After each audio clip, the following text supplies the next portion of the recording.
Good evening. I'll call the meeting to order at this time. If you will, please rise for the invocation and remain standing for the Pledge of Allegiance. Call on Councilman Scott. Sure. Let us pray. Heavenly Father, Lord, we thank you for this time tonight to come together as a group of community citizens, Lord, and those that care about our wonderful town and this great nation, Lord. We just pray that through these decisions we make tonight, Lord, it'll benefit us all in the very best way possible. Lord, we lift up those that are very ill and sick in the community and unable to attend tonight.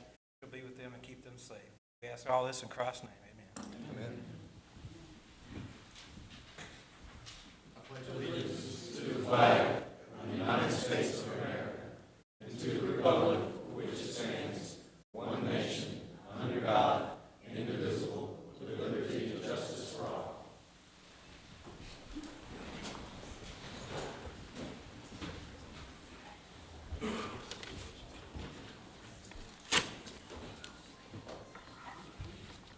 So, gentlemen, you have the agenda in front of you. I do have one thing I would like to add under presentations, and that is the All in Red campaign for Johnston Health Foundation.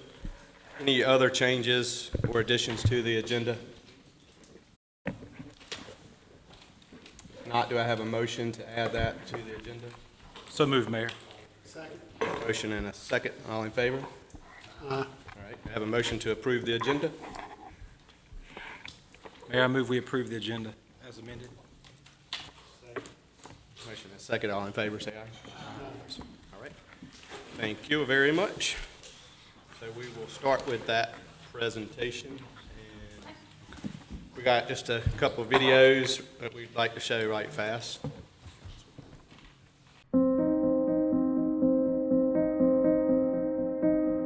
Up until about a year and a half ago, I thought I was at the healthiest point in my life that I could be in. I worked out constantly 3 or 4 days a week in the gym, running, doing everything I could, eat healthy, done what I could for my body.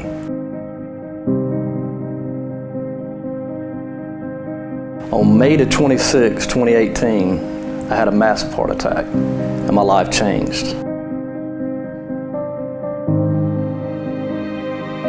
Hi, I'm Andy Moore, Mayor of the town of Smithfield, and we are proud to be supporting Johnston Health Foundation's All in Red Heart campaign. In order to show our support, I encourage all our town employees and citizens to wear red February 7th through the 14th. We're wearing red for living.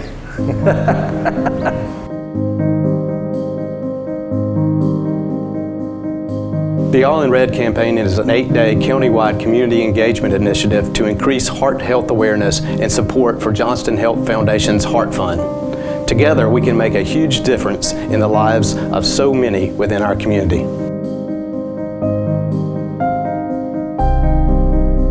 Show your support by wearing red on February the 7th.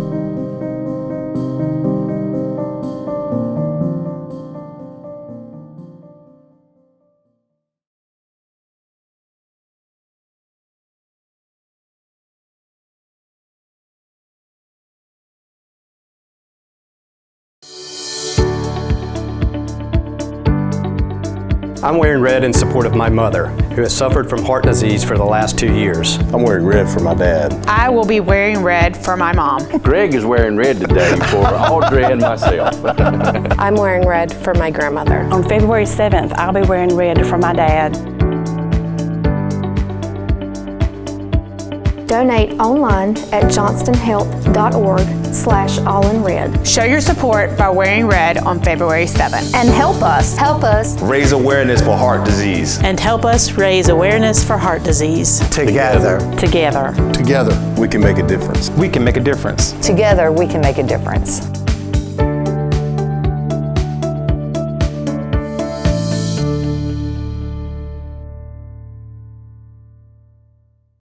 So those were put together primarily by Brian Eves on our staff. So just another great addition of some of the things that he's put out for us.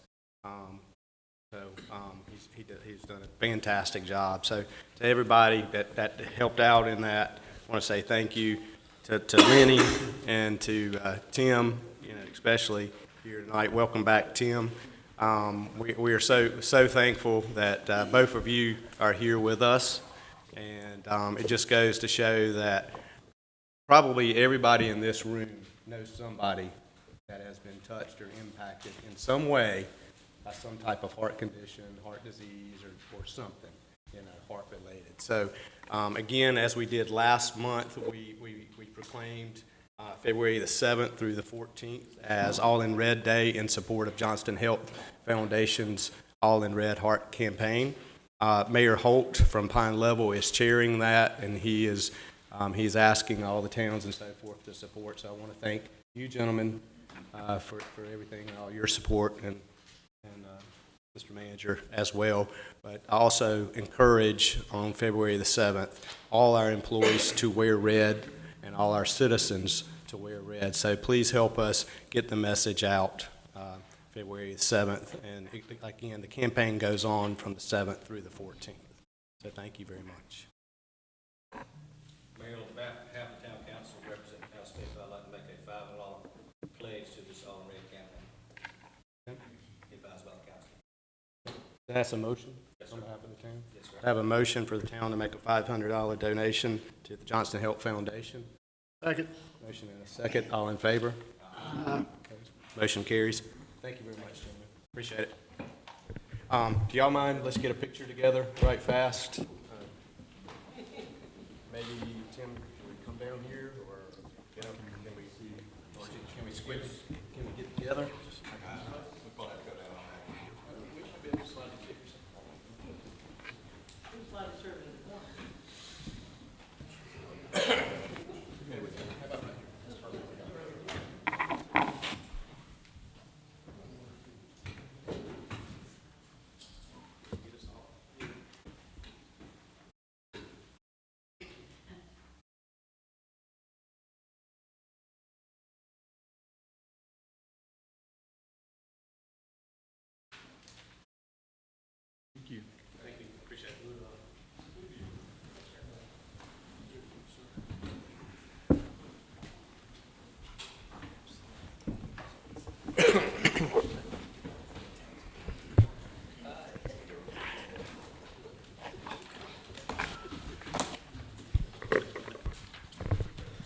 Okay, gentlemen, we'll move on to our first public hearing.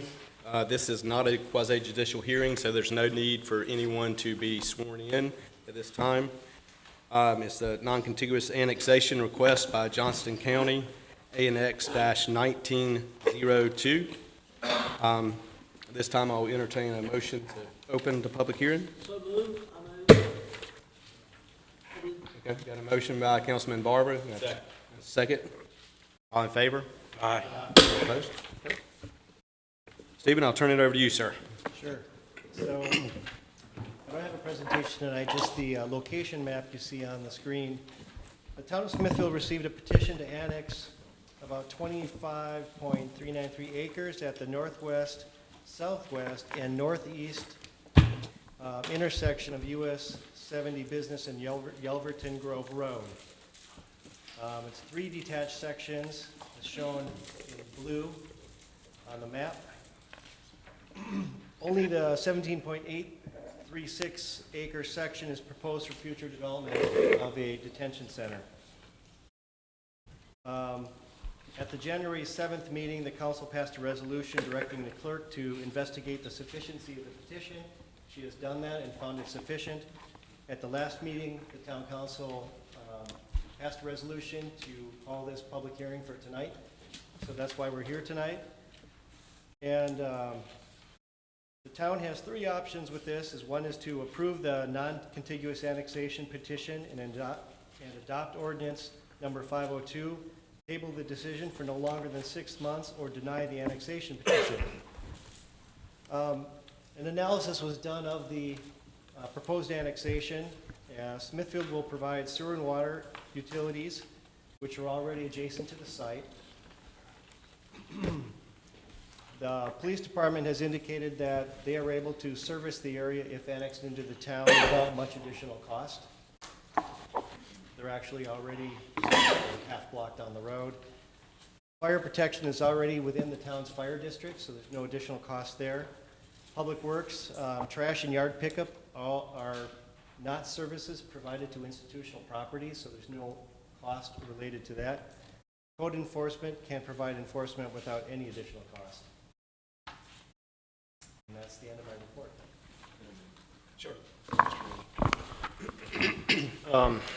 Mr. Mayor and Council, we have Rick Hester in the audience tonight from the county on this issue. I wanted to be on the record. He mentioned law enforcement services for this area.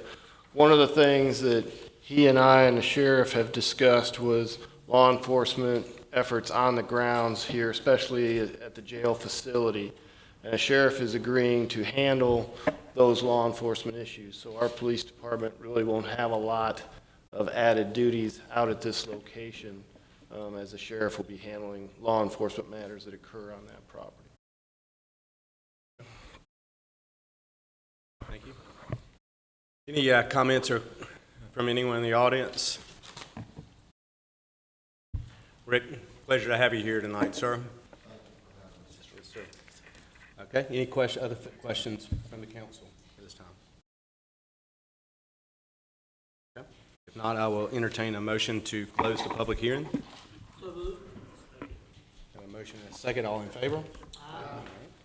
Gentlemen, do I have a motion to adopt ordinance number 502?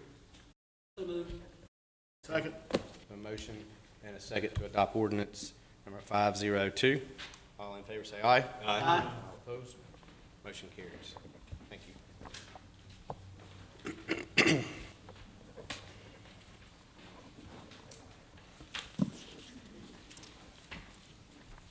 Thank you, Rick.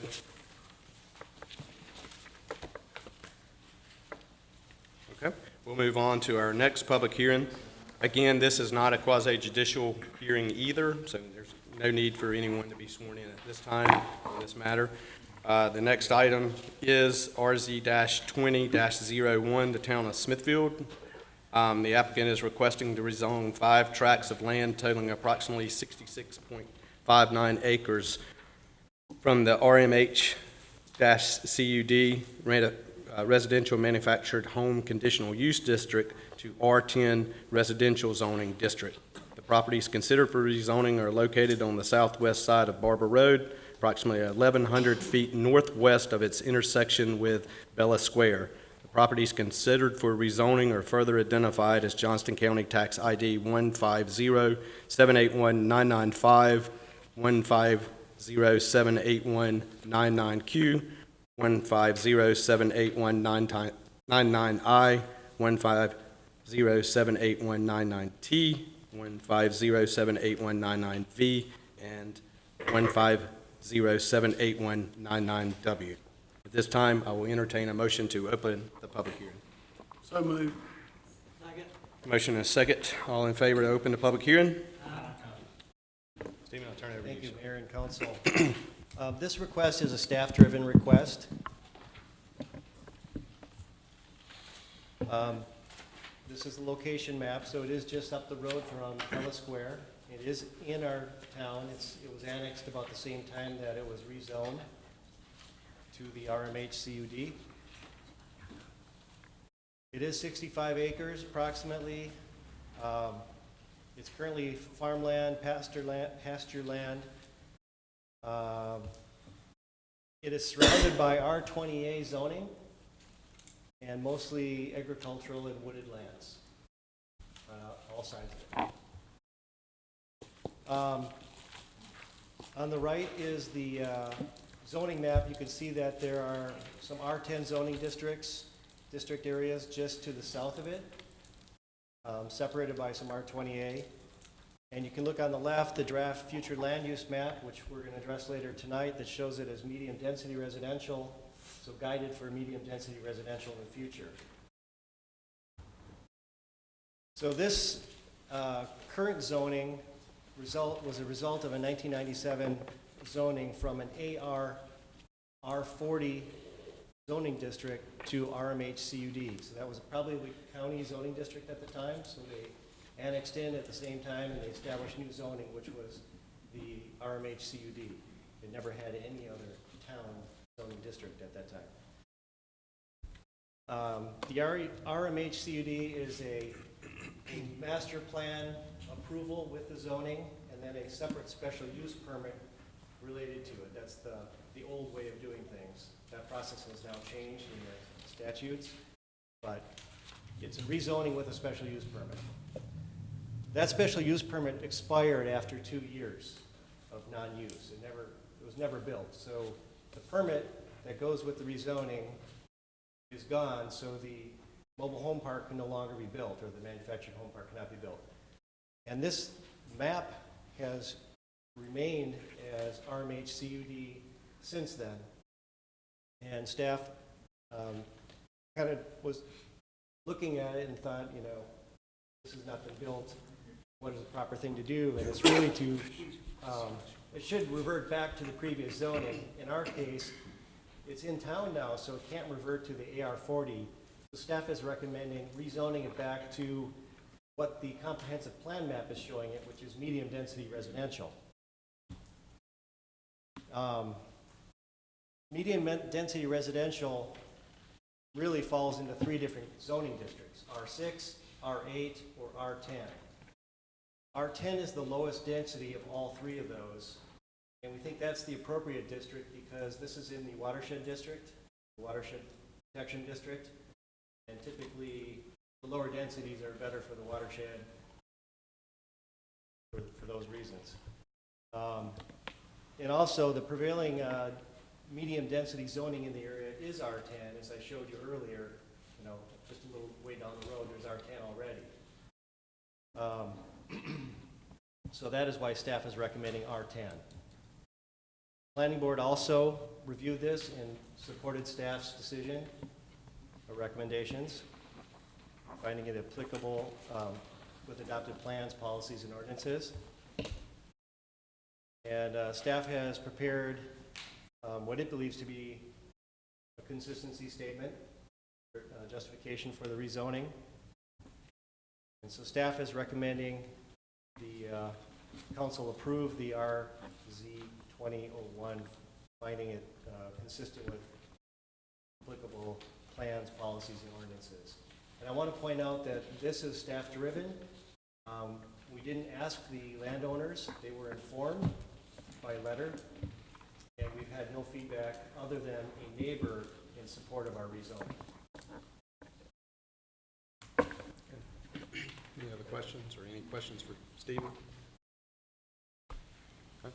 Any comments from anyone in the audience wishing to speak on this matter?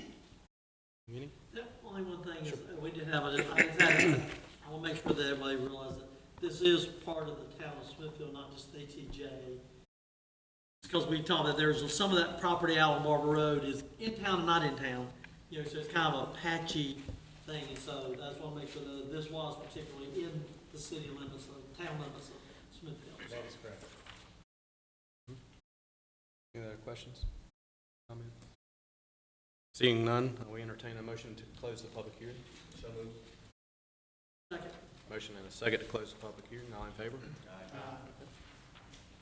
All right. Okay, gentlemen.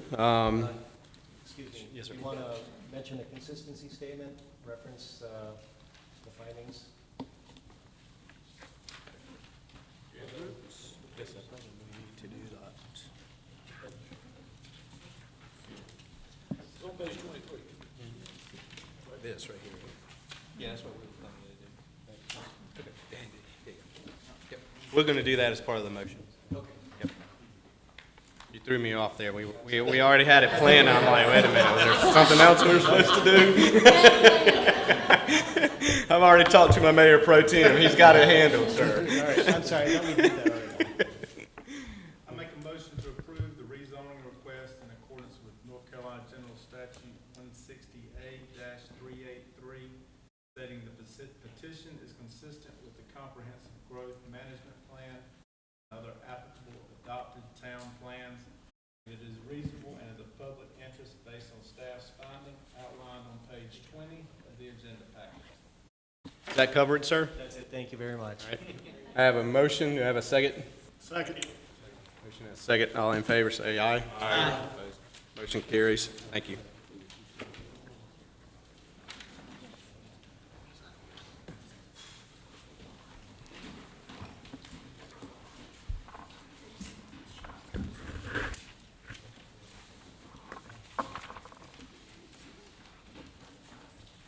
At this time, we'll move on to citizens' comments. Anyone wishing to speak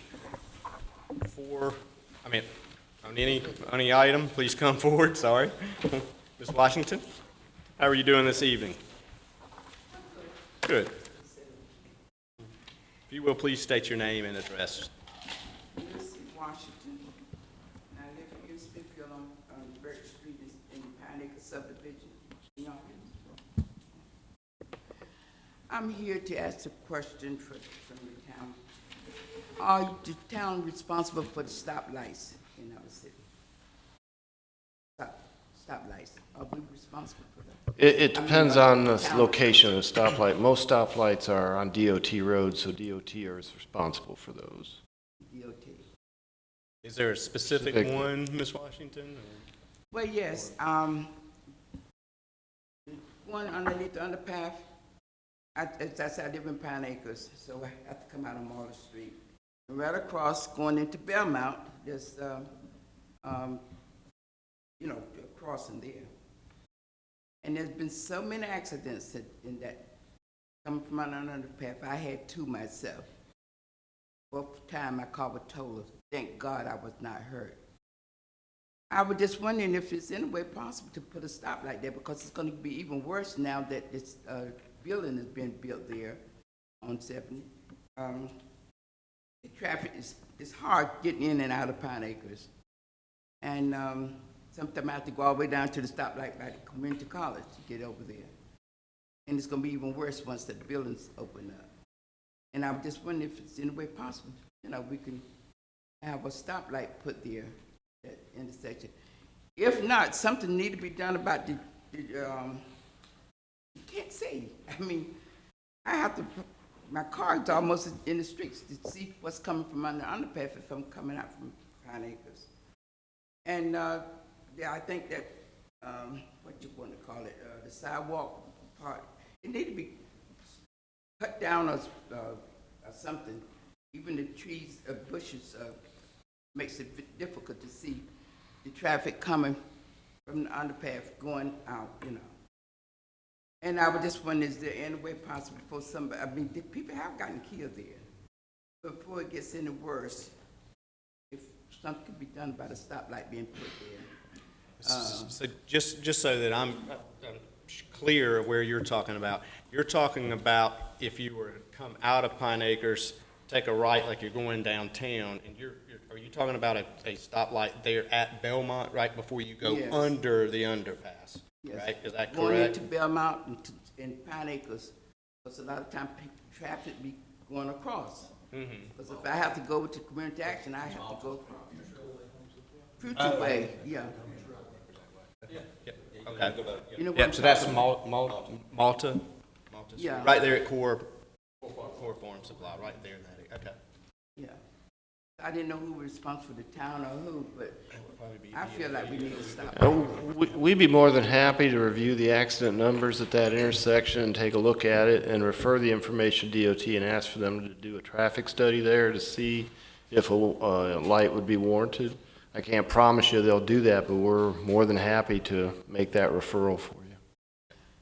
That particular location would be DOT control light, so but we can certainly. They can't do something about that. At least they need to, cut this grass and even some of the dirt, because they need to be taken down so you can see. You can't see. I mean, unless you're tall and big, but I can't see. But the accidents I had, it was not my fault. But the point is, it happened, and I thank God I'm alive. But there's some have died having accidents right there in that intersection. Okay. Thank you. All right, thank you. Anyone else wishing to speak in citizens' comments? Okay. Seeing none, we will move on to the consent agenda. I have a motion to approve the consent agenda. So moved. I have a motion, do I have a second? Motion and a second. All in favor say aye. Opposed? Motion carries. Thank you, ma'am. Okay, we'll move on now to our business items. Our first business item this evening is consideration and request for approval to purchase 2 parcels of land on Highway 210 Highway for Parks and Recreation. I'll turn that over to Gary, and and Mike, and I guess Stephen. Okay.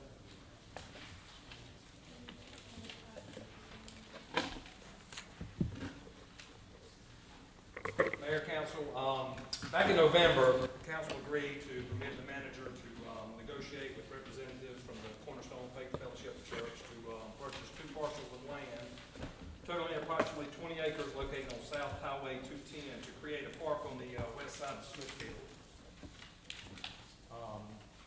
See where it's located right there.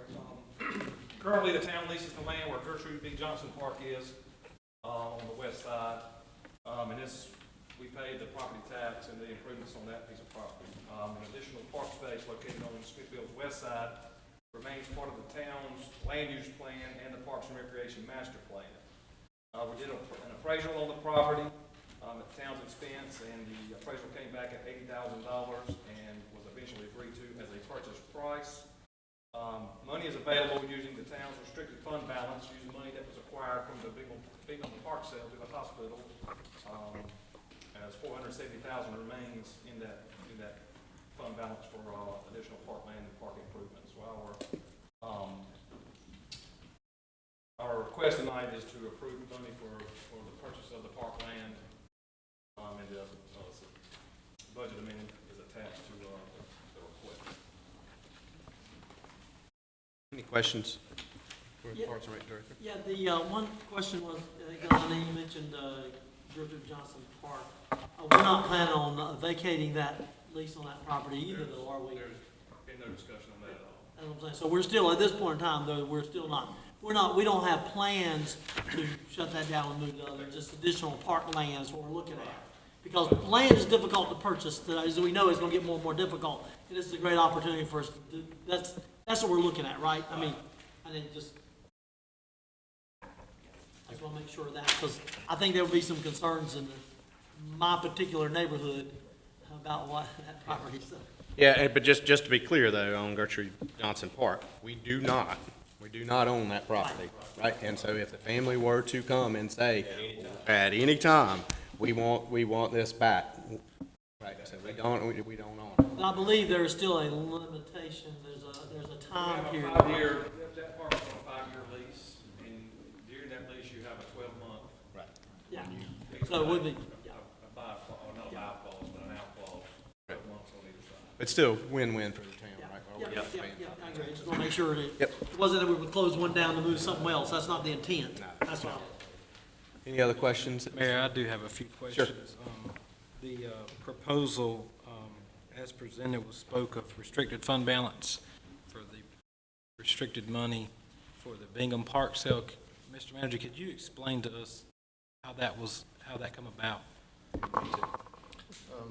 I was probably the only one on the board, and I don't even think Mr. Scott was just wanna hired by make the sure town at that time, so I can if you want me to. Certainly, I just want to make sure that people At the understand. time that the hospice house was built, and we sold that property for building Bingham Park, for building the new hospice house, it was about $500,000 roughly is what we got, and the council at that time made a decision to keep that money reserved for future purchases of land used strictly for parks and recreation. Is that correct? Gary, you were here, is that? Continued development of the community park and purchase of new property for additional park property. Yeah. So it was set aside as a capital money for park purchase. That's what I want to make sure. That we is understand. correct. Yeah. Specifically for land, right? The other question I had, Mayor, was, Yeah, I think it was for projects, improvements. Sorry to cut you off. no, this, there's a render of a potential development of that property. Is this just a conceptual plan, or? That is just a conceptual plan, and it's probably not what's going to be built, but it's something that we had put together. As an idea. Was, what it could be. Would a soccer field be universal for other sports too? Yes, we call them multi-sport fields or multi-purpose fields. You can play lacrosse, rugby, football, soccer, be an awful lot of, it'd be a multi-use fields. Okay, that's my question, thank you. I also have a question as I read over the specs on the property. How much danger or risk do we have for flooding on the property Whereas, I mean, based upon this, I mean, so the reason why I'm asking that question is because, you know, structures, as we're looking at structures of some type out there, they'd be limited, I would assume, in the type of structures that we could put, because there's a potential for, you know, not happening all the time, but there is some potential for flooding on that property where it's located at. Which makes it ideal for fields, perhaps, not necessarily for, you know, you wouldn't build a huge building at a big expense. I can answer that. Mayor and council, this illustration shows the floodway, as you see on the right side. That's the limit of the floodway approximately, and the bolder red line is the limit of the 100-year floodplain. So this property is 100% in the 100-year floodplain. In conversations with the church who is putting this land up for sale, they indicated that if they were to build a church, they'd have to bring in about 6 feet of fill. So if we were to do some kind of restroom building, concession building, it would have to be something that is ramped up to a higher elevation. So it would be a trickier construction of that particular building, but I don't think there's any other buildings we'd be building here that weren't open-sided that would be subject to flooding without issue. And I don't think this site is flooded very frequently. I'm not aware of when it's flooded. It's very sandy, so even if it gets wet, it's going to dry out really quick.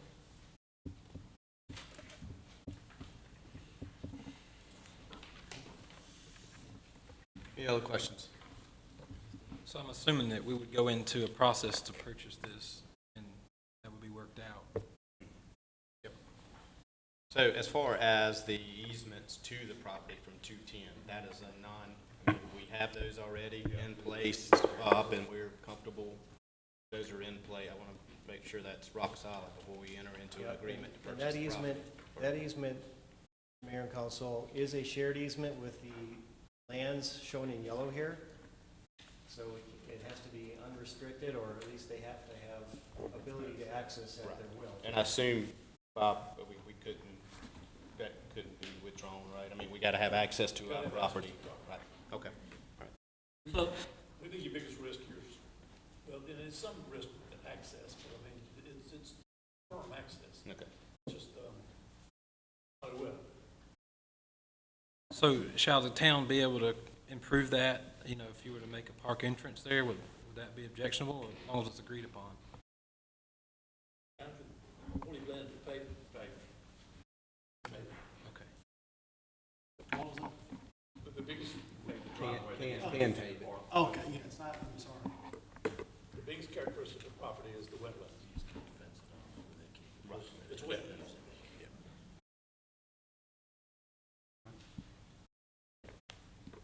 Any other questions, comments? Not, it's the pleasure of the council.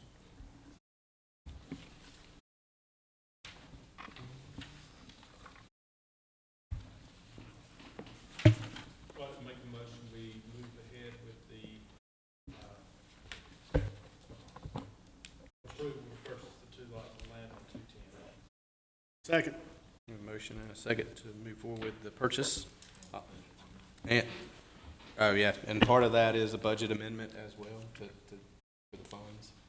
We'll need to move the funds over. Can you make that part of your motion, sir?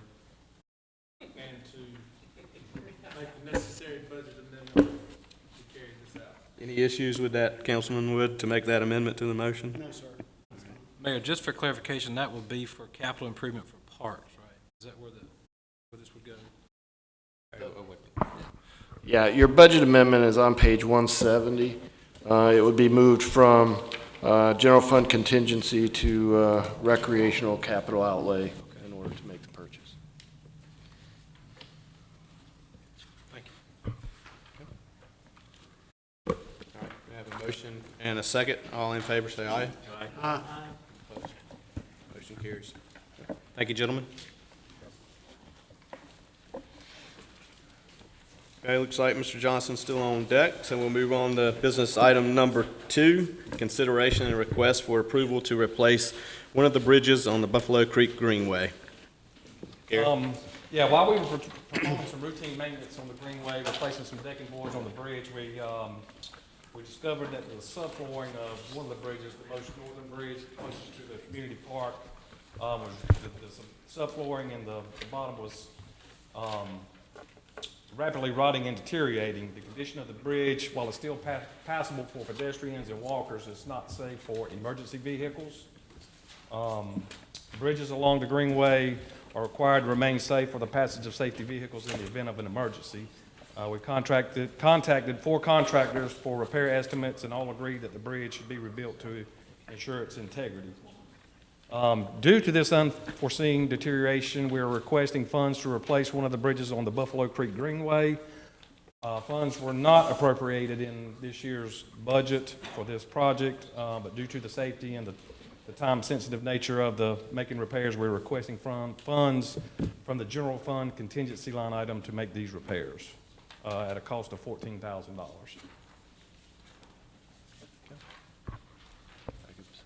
Sure, Mr. Mayor. I'd also alert the council that we are looking at a grant opportunity to pay for about $10,000 of this repair.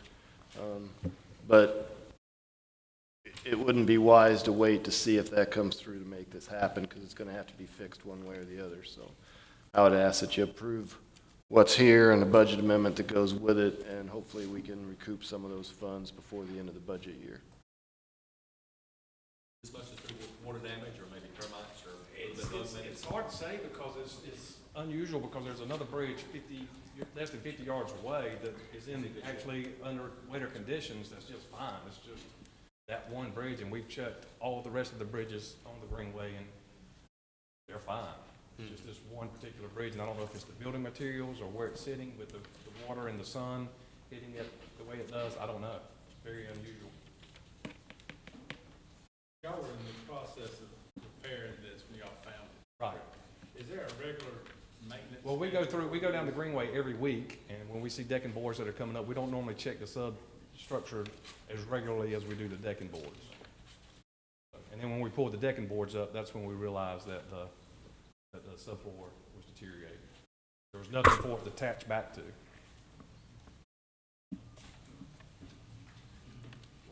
So in your opinion, this is a necessary requirement that we got to do? Absolutely.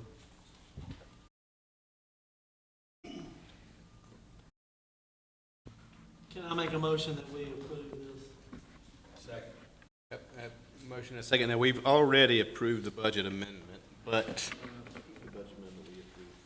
Yeah, I know, but it was but they were both listed on page 170, right? That's the page. But can you also But include? I would like to include any budget adjustments that's necessary to make this happen. Okay, all right. So a motion to approve the repair and the budget amendment. So I have a motion. Do I have a second? Second. Okay. Second from Councilman Rabel. All in favor, say aye. Aye. Opposed? Gary, will they be able to get on this? Yeah, I'll be able to get on pretty quick. Okay. I'll alert them and told them that it was on tonight's agenda, first thing in the morning. Do we have it kind of roped off or anything like that, or? We have the spots that are impassable by pedestrians, and it's obvious that, the way we've got it blocked off, vehicles can't. And only emergency vehicles and parks and recreation vehicles are. Okay. We'll move on to business item number 3, consideration and request for approval for a budget amendment in the electrical department. Ted?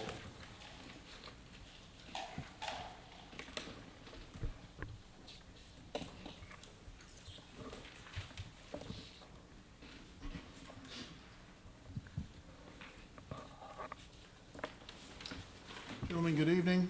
The purpose of this presentation is to request a budget amendment within the electrical fund and elaborate on why this was needed. As you know, the balanced budget was approved by Town Council last June. This approved balanced budget was for all town funds, including the electric fund. And within the budget of the electric fund is a line item for supplies. The approved amount of supplies for this fiscal year was $185,000.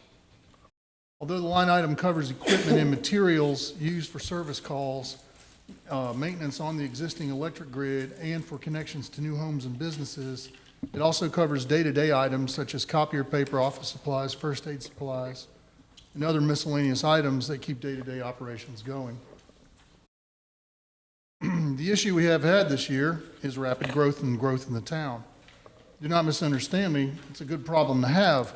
However, we've been forced to expend funds faster than anticipated to meet such rapid demand. Also, the NCDOT has moved forward simultaneously with two projects, Kelly Drive and the widening of Buffalo Road, where the Buffalo Road project is being executed a little earlier than we anticipated. Further, East River subdivision is moving quickly, and we're providing the electrical mainline infrastructure for this subdivision. Lastly, as you know, about 6 weeks ago, we had a municipal breaker failure, causing a town-wide outage, or near town-wide outage. Although we had a replacement part on hand in the yard, we used that existing stock, and we need another breaker should another failure occur. So here's some visuals to help illustrate what's going on around town. Here's a new dental office going in. Please note the red circle. This is a pad mount transformer used to supply power to the site. We normally budget for 2 to 3 of these things every year for development on these types of projects, but in this fiscal year, this has been our 5th, and we still have 4 or 5 more months to come. This slide shows the relocation of the power line along Buffalo Road caused by that NCDOT project I earlier mentioned. And of course, here you can see East River subdivision. Phase 1 is well underway, and at the rate they're going, it'll be done by tomorrow. Please note that the town provides the underground mainline service, transformers, and cabinets spaced about every other home. The municipal breaker. Now, I've shown this so people can understand that this is not a piece of equipment we can run to your local home improvement store to get. This is a large piece of specialized equipment that is shipped directly from the manufacturer. The man in the picture was included for scale. He's 6 feet tall. See what a healthy connector should look like. Note the ceramic insulation or bushing is whole and undisturbed, both the top and across the body. And here's our front connectors on that same cabinet. Note the melted insulation, and then the middle connector where the entire ceramic bushing was blown off by whatever caused the incident. So staff is requesting an amendment to the budget, which will allow us to move funds from contingency line item in the electric fund to the supplies line item. The amount of the request is $147,000. That number was reached by what is in your packet. We've had the funds already set aside within the contingency line item, so the electric fund budget will still remain balanced. And we still have more contingency should anything disastrous occur in the spring. So the contingency line item was always intended to be used for events such as natural disasters and equipment failures. And these unwelcome events occur commonly and cannot be completely avoided, although they're not wanted. Future consideration and accommodation will be made to prepare for town growth in the coming budget preparation, so this request will hopefully not be repeated. Staff is asking for the transfer of funds in the amount of $147,000 be made so normal operations can continue through the remainder of the fiscal year. I'd be happy to answer any questions you guys might have. Any questions for Ted? Do we have another breaker like we just used? No, that's what, we need to order one, and we're going to order one, but I don't want to put us further. How long does it take to get one since we don't have one? Yeah, we need another one should anything happen. It's about a 16 to 20 week lead time. What makes them broke? Is it age or just service? It could have been anything. We don't know what caused that failure. It could have been an animal, it could have been age, it could have been weather. It was at 4:30 in the morning. We don't have any video that shows the cause. What will we do if we have another outage? We don't have a breaker. We're going to call everyone we know in the eastern seaboard to see what they can get us one very quickly, from Clayton to Selma or Wilson to Rocky Mount. This is where the electricities will come in. We'll issue to them, and they'll track one down. So this budget amendment, that's enough to get you through the end of June? I mean, Yes, sir. enough out of contingency with this request to Yes, get sir. you through the end of the year? Yes, sir. And it still leaves, as you can see from the amendment, it still leaves some in contingency should we get a really nasty spring storm. So I had a question related to the moving of the power poles on Buffalo Road. Yes, sir. Now, so I guess I think you said something to do with a DOT project. You say something about a DOT project? Yes, sir. Can you explain what DOT DOT is project? widening Buffalo Road. Okay, So they're And wide. in order to get extra lanes there, our power poles are in the way, so we have to move So them. that's our responsibility to move the road for the DOT project. Our responsibility to move the power poles. That's what I meant. That's what I meant. Sorry. It's our responsibility to move the power poles for them to widen the road. That is correct. So that's what we normally do. So it's- Yes, that is correct. So that's what we had to pay to move the power poles on Bookadair. That is correct. We did. We did. A lot. Okay. A lot of All money. right, that's what I needed to know. Yes. So I needed to know. Part of any encroachment agreement you reach with the DOT, whether it's water, sewer, if, in the small print, is if they say something needs to move because it's in the way, that's what you have agreed to do. You're allowed to put it in their right of way, subject to them saying you need to move it.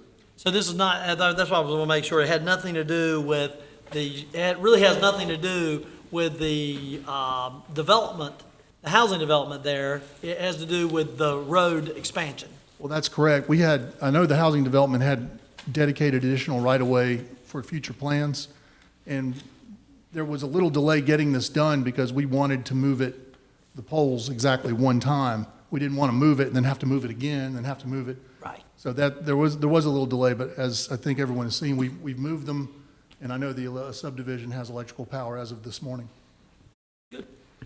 So Ted, a question on that same line. So as far as the timing on Buffalo Road, the widening, do we have that? I don't know I don't know DOT's timeline. Yeah. I don't know that. I'm just I tried to get everything out of the way and serve East River as quick as I could.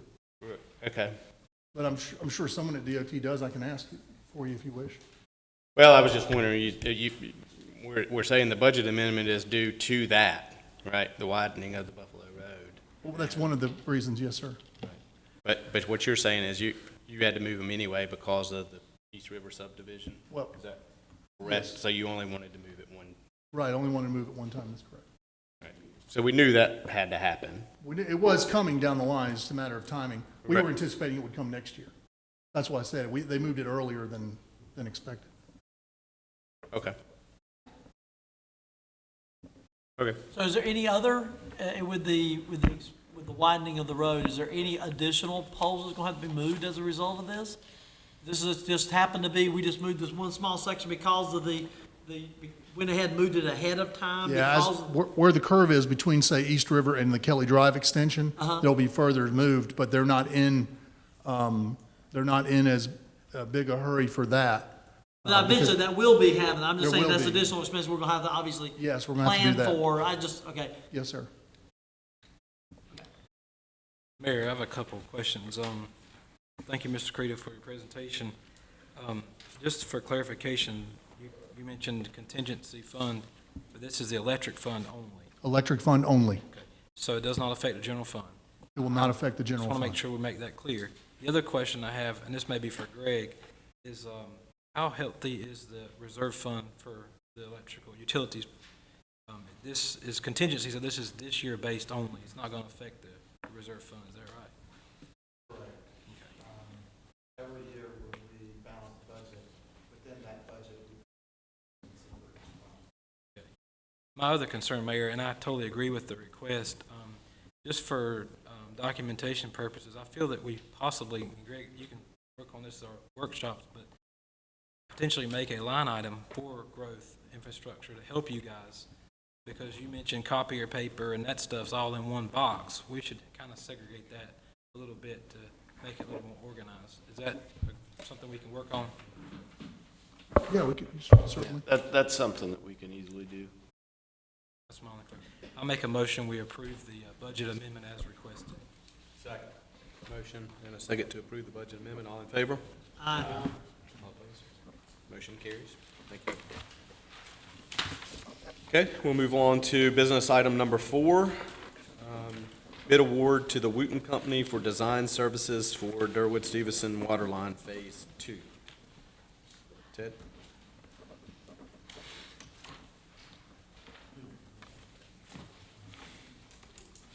Again, thank you. The purpose of this presentation is to walk you through the process of how the proposed firm for this project was selected and ask the council for approval to proceed with negotiations with the selected firm.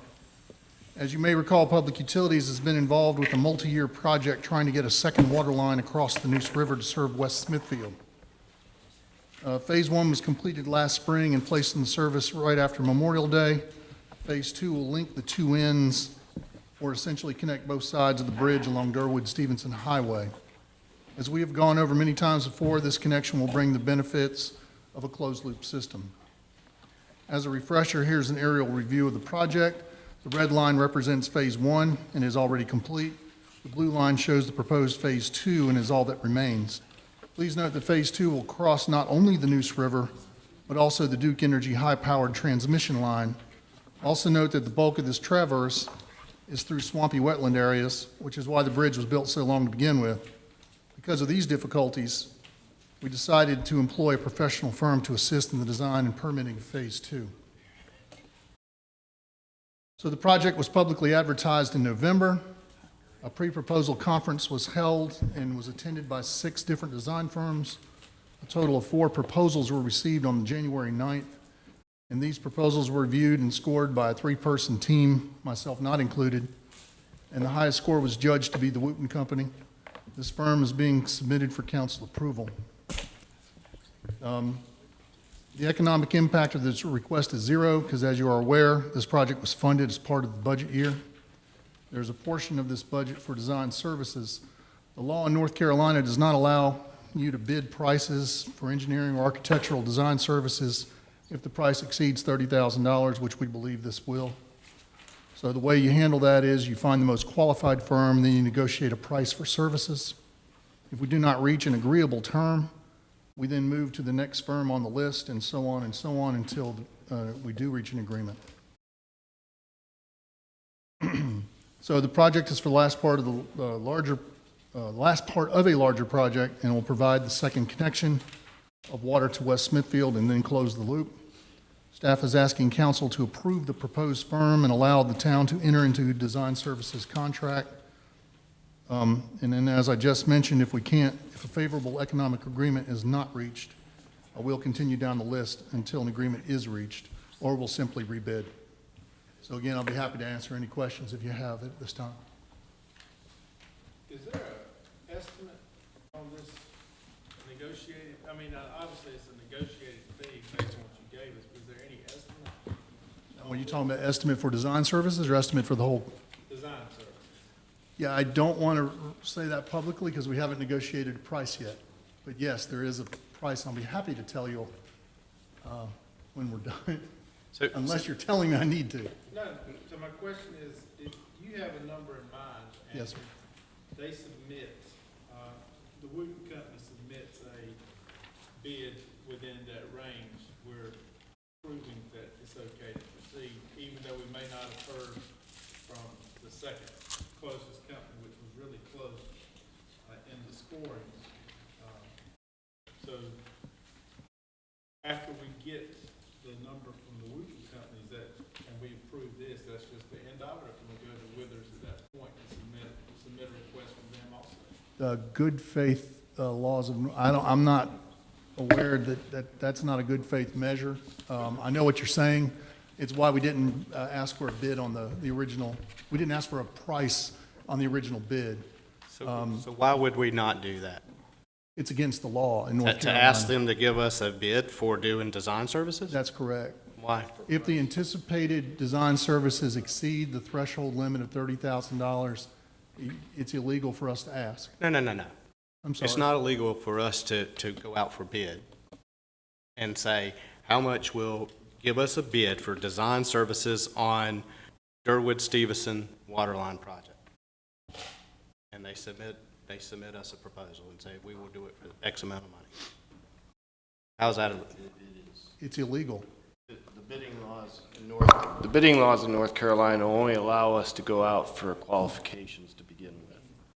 You have to only seek your firm based on their qualifications first. After you selected a firm, then you can negotiate price with that firm. If you're not happy with that firm's price, then you can go to another one and go through the process of accepting them and then negotiate with them.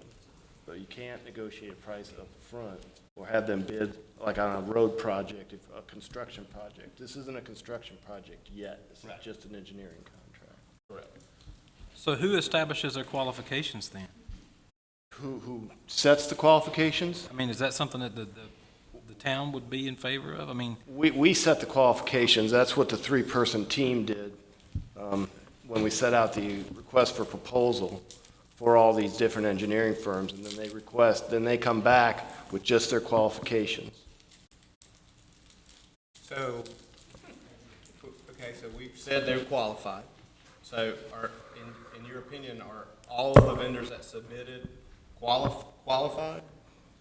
Yes. Okay. So, I guess I have heartburn of thinking the council does as well. This could be a lot of money. And for you to go out and then negotiate the price and not come back to us first, us not knowing what that price is. That is something that it's up to the council. If they don't want to allow us to negotiate that price, then we can negotiate it with them and we can bring the contract back to you for approval at that time. It just pushes the timeline out a little bit.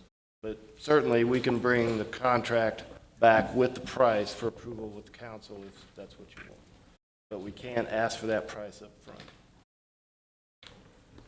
So, what engineering firm lobbied the state of North Carolina for that? I mean, that's. You sure it wasn't an architectural firm? Well, could have been. I'd be more than happy to let Bob chime in here if you want his legal opinion. He'll tell you exactly what I just told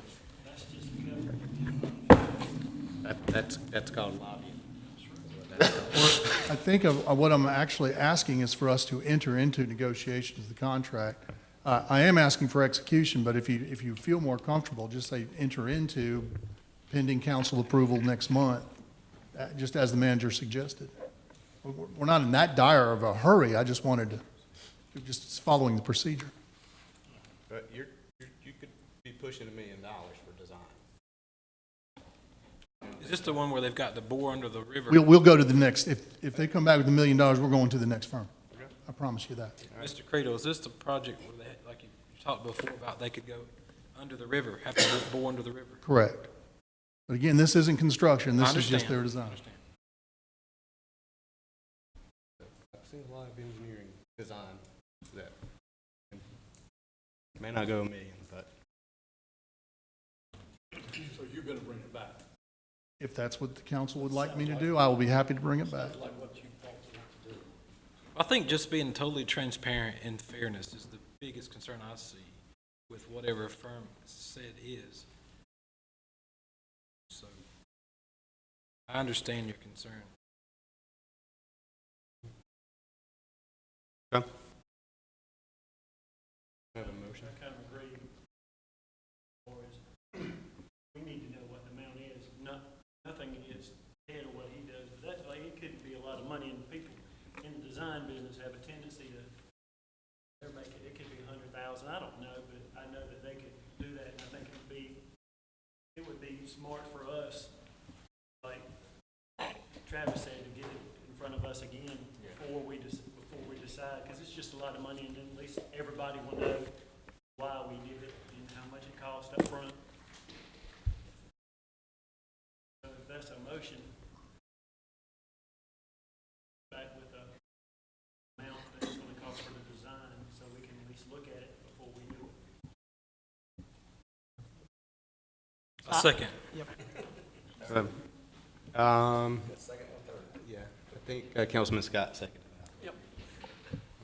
Okay, have a motion and a second to begin negotiations with the Wooten Company, but before entering into any type of contract to come back to the council. Okay. All right. Yeah, motion and a second. All in favor? Aye. Opposed? Motion carries. Thank you. Thank you, sir.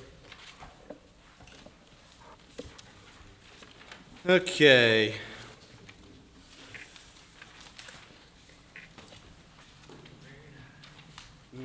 We will now move on to item number 5, discussion concerning dilapidated building ordinance number 501. Stephen, I'll turn that over to you.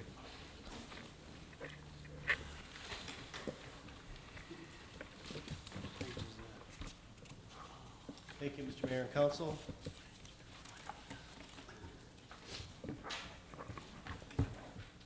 Staff is requesting the approval of a commercial building maintenance and appearance ordinance to aid the town in addressing vacant property issues and to protect the health, safety, welfare of the community and protect property values.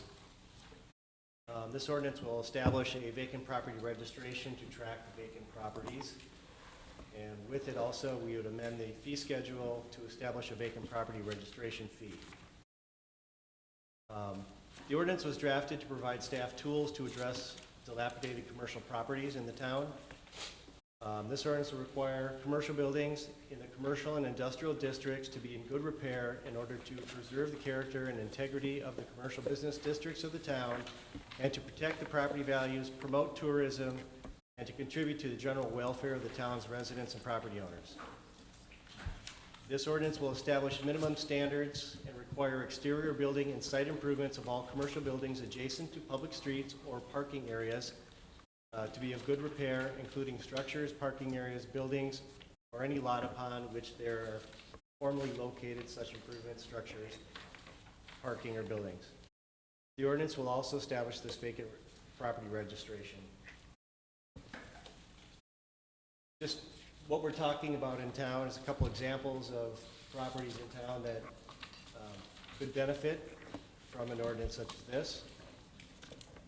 The exteriors of the buildings, the minimum standards in this ordinance, the exterior of buildings and structures on the properties will have to be painted or maintained in a way that does not exhibit any evidence of vacancy. The yards of the properties shall be maintained in a way that does not exhibit evidence of vacancy. Decks and porches located on the property shall be maintained in a way that does not exhibit evidence of vacancy. Windows and doors of the buildings on the property shall be intact and or operable and shall be maintained in a way that does not exhibit evidence of vacancy. Visible rotting on buildings shall be corrected in order to eliminate the same.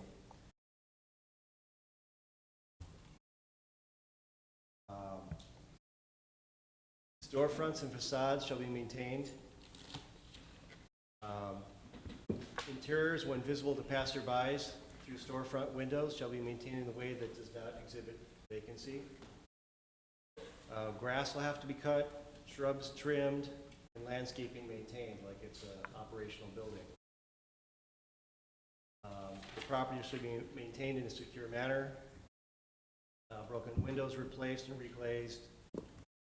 Windows at the basement or below grade level, street level, and second story shall not be boarded up. So this ordinance would allow for the inspection of vacant properties, and it provides enforcement penalties. This would not be in the zoning code. This is in the administrative code, which would be enforceable by the police department. The ordinance establishes an appeals process using the Board of Adjustments. Staff is respectfully requesting the Town Council consider approving this and the amendment to the fee schedule. And this ordinance was drafted by our town attorney, so he was also here to answer any questions you may have. Mayor, I have a few questions about this. I think I understand the intent, but my concern is if you have a commercial structure that is essentially on the market, this is just more red tape for them to have to deal with. But I think you have to define vacant. If they still have power on it, they've built and upfit and it's listed on the market, then in fact it wouldn't be in the same category as something that's dilapidated. So has the planning board talked about this? The planning board reviews zoning code, this is regulations. This is outside their purview. I hate to call her out. Ms. Daughtry, you're here. You're a commercial realtor. Can you help us understand how you would feel about this? I mean, if you don't have to. I don't know if that's...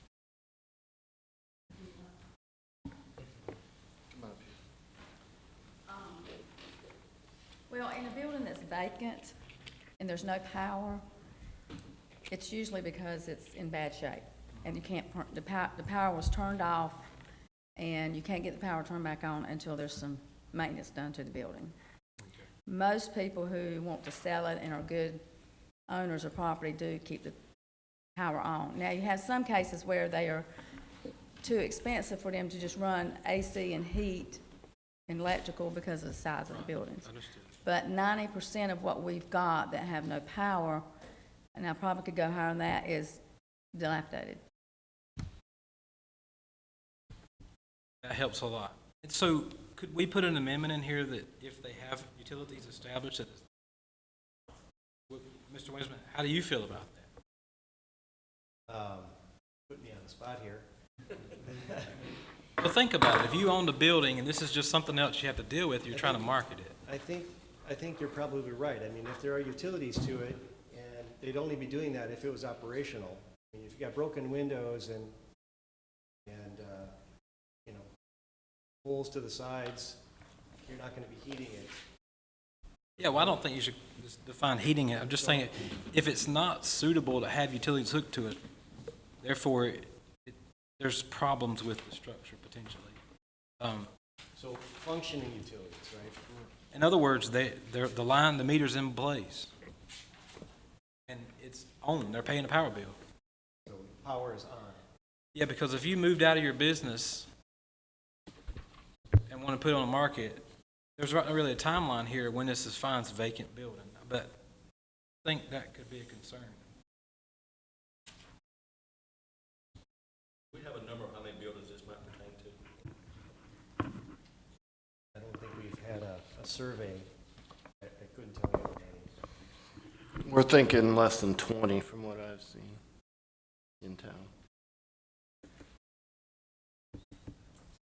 The only thing I would say, though, too, I understand what they're saying. The question is, maybe there's a little more that might need to be defined as a different category, because I think I think there could be. I understand the clearly, if they don't have electricity to the building, there's something wrong. You know, they're not planning on selling anytime soon if they don't put up electricity to the building. I'm just saying.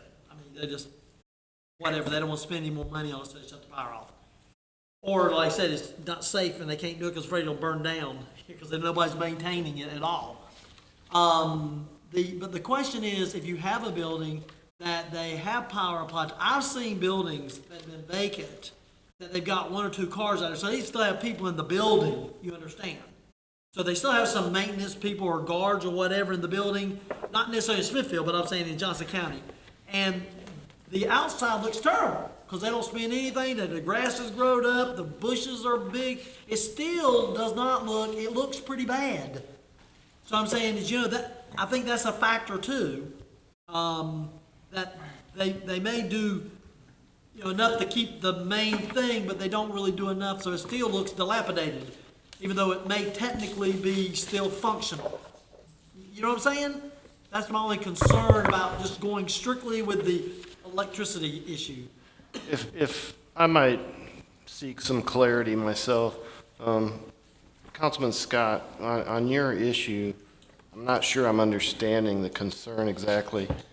If a building is up for sale and it doesn't have any, let's take the building that used to be the pharmacy up here at the corner of Brightleaf and Market. Building is still in good repair, no problems really with it. They haven't been maintaining their grounds very well, but other than that, the building itself is fine. What is your concern with having them come in and pay a $15 annual fee to list that as being vacant? I just think that it's another hurdle for them to have to deal with. I mean, it's obviously the money's not an issue. It's right. Just the concept of them having to do that. I mean, okay. The original problem here is without an ordinance, you can only regulate. Without an ordinance, you can only regulate for public health nuisances. Okay, so you have to have something that is just awful.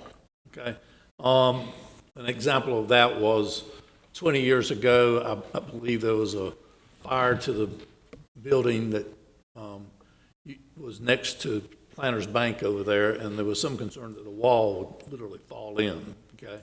Well, that's obviously immediate public health, public danger. What you cannot control on those situations is the steady deterioration of property, which tends to add blight to the neighborhood or to the adjoining structures, okay? Because it's more aesthetic in nature, and it may not be so bad as to cause actual risk. It's just the building is going down, rotting from the inside out, which, you know, which has a subjective element to it that you will see elements in the ordinances as we've drafted them. And I think the first one of these ordinances came out of Farmville. That's not where this one came out of. This came partly out of Greensboro and partly out of Warrenton, I think. But the design there is to try to keep the buildings from going just down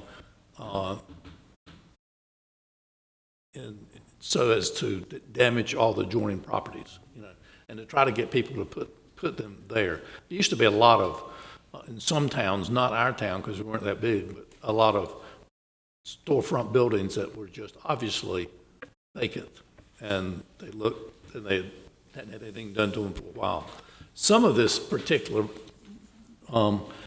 ordinance could be enforced in a unfair manner, I think, if we wanted to. I mean, because you're dealing with the average strip center two-window building or two-window unit in the strip center, you know, like the new one that was discussed, that John Dupree's building out on 70. If it got dilapidated, you might get 50 front feet dilapidated. It's not going to take much time to fix that on the outside. It's only probably got two windows, okay? Now you could compare that to the cotton gin we had out there next to the railroad, which is a humongous building, and there's no way within the time periods we give in this ordinance that they could come up with a satisfactory plan as to how to redesign a structure that's that big. It could be somewhat unfair to the to the hotel here if it was enforced too quickly. I mean, they're not going to come up with a complete plan for that within the 20 days or whatever that this notice gives. The problem is the planning department has never been that aggressive, you know what I mean, or tried to do it in that aggressive a manner. And it is a little hard to compare a building that is, you know, that is 25,000 square feet to the average building that's got repair needs that is 1,000 square feet, okay? So this ordinance is sort of designed to cover all of those. And one of the worst aspects of it probably is to, we may have to amend it at times or look at it differently. I mean, obviously, if you have a lot of windows, that could be an expense. But most of these things, we're considering them probably to be vacant storefronts, not in a strip center in a commercial downtown, that are obviously vacant, and there's no effort to maintain them or do anything with them. We also tried to address the concern, I think, that you brought up. If you look at page 194 on the bottom, under the definition of vacant, it means that a property has not been legally occupied for 30 days. So if you think that's not enough time, I mean, we can easily change that number to 90 days and give them, that means they've had 90 days when it can sit empty to sell the building or do whatever without them having to do anything. And after that 90-day period, which would be consistent with A on top of page 195, once they receive notice, they have 90 days to register. That would give them that much time to do whatever they're going to do, and if not, then they have to register, if that would help. I think I would be more comfortable with that. My other question would be, and again, I think I totally understand the purpose, but what's the procedure if they don't comply? The procedure can be a civil penalty. It could be as cheap as just a civil penalty. which could go to small claims court.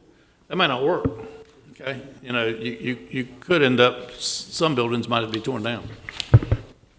But obviously, it'd have to be pretty extreme. Yeah, I mean, it can be up to a civil penalty of $50 per day for non-compliance, so it adds up pretty quick.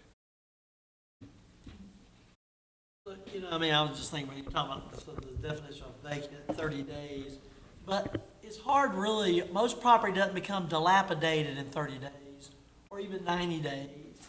Most of the time become dilapidated because, like, example, Holly Myers building over my side of town. It didn't happen that way in 30 days, 90 days. Let's go 10 years, okay? And so we know where we're at on that. I'm just giving an example, okay?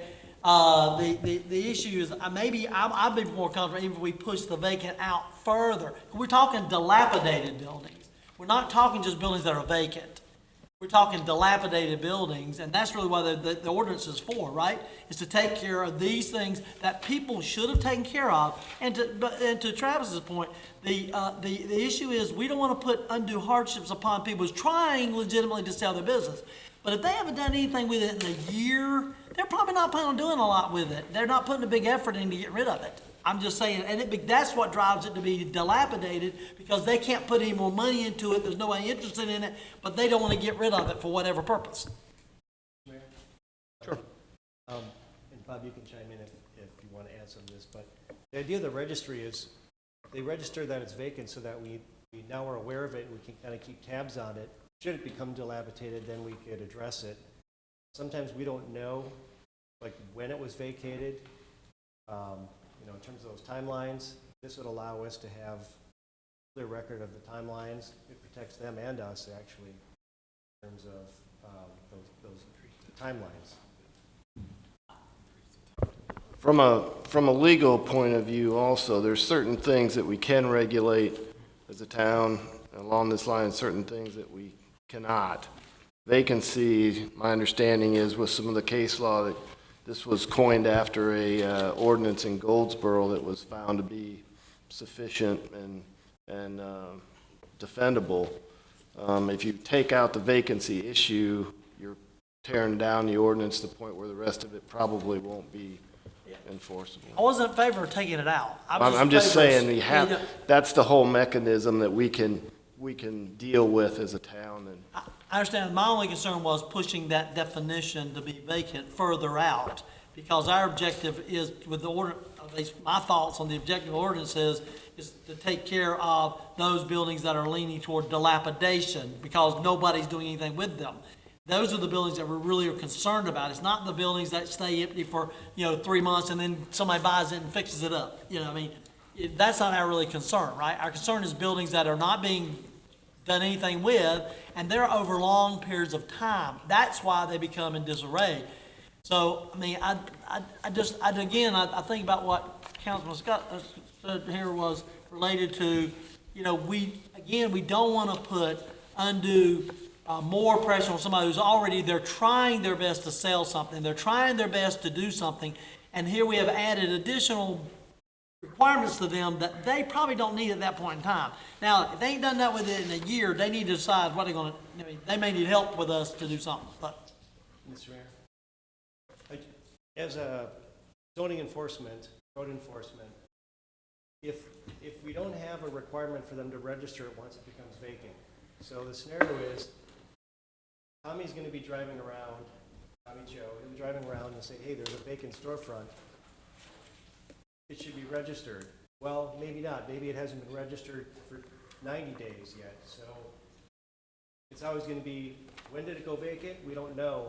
Rather than, if he sees it vacant and it's not on the registry, he can immediately send him a warning letter saying you need to register your property, give him a fair amount of time to come in and register, and then the timeline starts. But if the timeline for registering it is 90 days, that 90 days could be a year, it could be whatever, because unless you see it, you won't know when it started.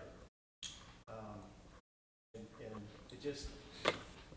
it's just really hard to administer any kind of registry when if it's vacant, it needs to be registered kind of clear. It doesn't have to be, you don't even have to have a fee for it if the council doesn't want it. It's just a register it so that we know it's there.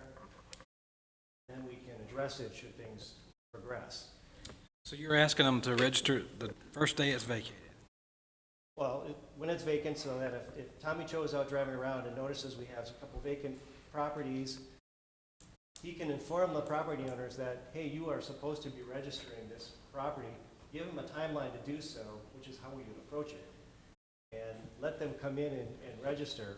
And from that point out, we would just inspect it, every 6 months or whatever to make sure it's not dilapidated. That's the purpose of it, but I think you have to have a starting point. It doesn't have to be onerous, it just has to be a starting point so as to keep track of those properties. Otherwise, it's a moving target. No one knows when that 90 days is up. What if you worded it that if it's greater than 90 days, then it's to be registered? That way that there's the first 3 months, they don't have to worry about it if they sell it. Yeah, that's what I mentioned to you. By changing that number from 30 to 90, that's exactly what we would be doing. They would have 90 days to register it. So when we see a vacant property, we can inform them you have 90 days to register. Right, and then that's when your clock starts Right. ticking. You would know at that point. That's exactly right. If that's past the other area, I think that's arguably harsh, or could be harsh, is on page 197, paragraph D, look at that. Obviously, the town is not been pushing things with those kinds of deadlines, but if you had a larger building, it would be almost impossible to come back with the time plans set out here. I mean, you're not going to get a contractor to give you a good idea of what to do within 10 days, 15 days, or 30 days. Well, not only that, it says the work is to commence within 15 days. Hell, we can't even get people to build a bridge for us. I mean, people are busy right now. Contractors are extremely busy at this moment. Mr. Mayor, I can tell you right now how we handle those situations, and maybe we can tailor the code to that.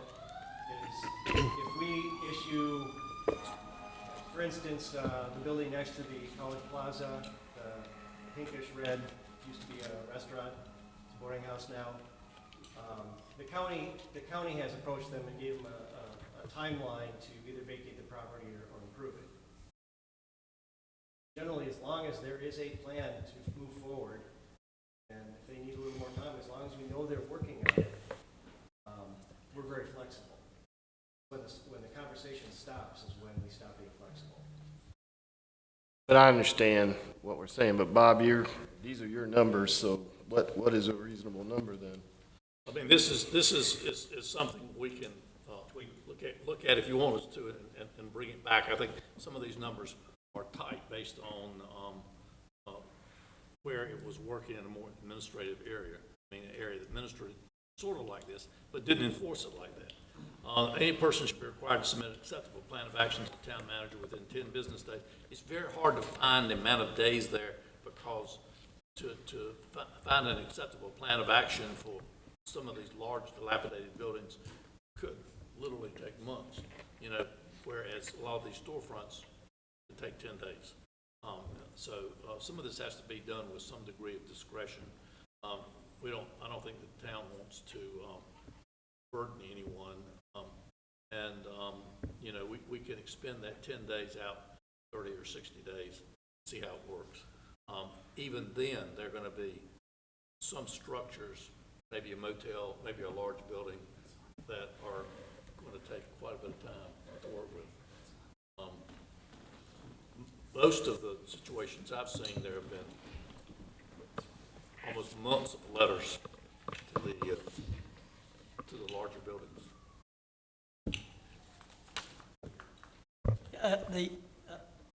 My co-councilman over here pointed out that on page 195A, it says any vacant commercial property located within the town's commercial zoning district must be registered by the owner with the town manager, either of the owner of the vacant property on accord or receiving notice, or within 90 days of receiving a notice. So there's a 90-day window already in place, so there is already a 90 days. So this 30 days over here doesn't really necessarily, because there's a 90-day, if they haven't done within 90 days, get a notice. So 90 days is really already in there, right? I mean, It is, really. but we should make them consistent. Okay, the other thing, I have a question, the fee, you said $15 fee to register for vacancy? I believe so. It's been a while since I. Okay, my question is, what is That's what it is. why the $15 fee? That's just, why is it $15 fee? It's just A nominal pick out fee. fee and just, It's gonna take a little bit of administrative time, probably Julie at the front desk, so it's just trying to cover some time. It's not meant to be onerous. We charge 25 for a residential zoning permit. It's 100 for a commercial for zoning permit. I just thought less than that. So we can take that out, right? Because I think you know my opinion on those type fees. Those people are getting paid to do a job anyway. Yeah. So why would we charge another fee for someone that's doing a job? Now, I can understand if we have to go outside for engineering services and so forth, charging a fee to cover those expenses. But to charge a fee just to be charging a fee for somebody that's doing their job, I have issues with that. I don't care how small it is. I'm in favor of removing the fee. I don't see the value add for the fee. And that also takes away the complaint that people say, well, you added more to them. Well, we're not even charging you a fee to do it. You just come in and get it done. So we can monitor it. Yep. And that's a benefit to them too, you know, because then also somebody says, well, what type of vacant property do you have? You have a list. So you can actually use as a positive thing, says the town maintains a list of current vacant properties. So if you're looking at coming into town or a business, here's a list of vacant properties, you know? I mean, I'm sure we have some really good realtors in the town that would be glad to give the vacant properties. But they may not have the reference of, well, they should have all of them, but you know what I mean? I mean, then you can always refer them to the, but you know what I'm saying? I think that it could be, my point is it could be spun in a positive light to them instead of a negative thing, that we maintain this registry of vacant properties so that if anybody's looking for them, we know where they are, who they are. So registering that property benefits them also. You see? I think it's how you spend that too. And no fee is important, I think.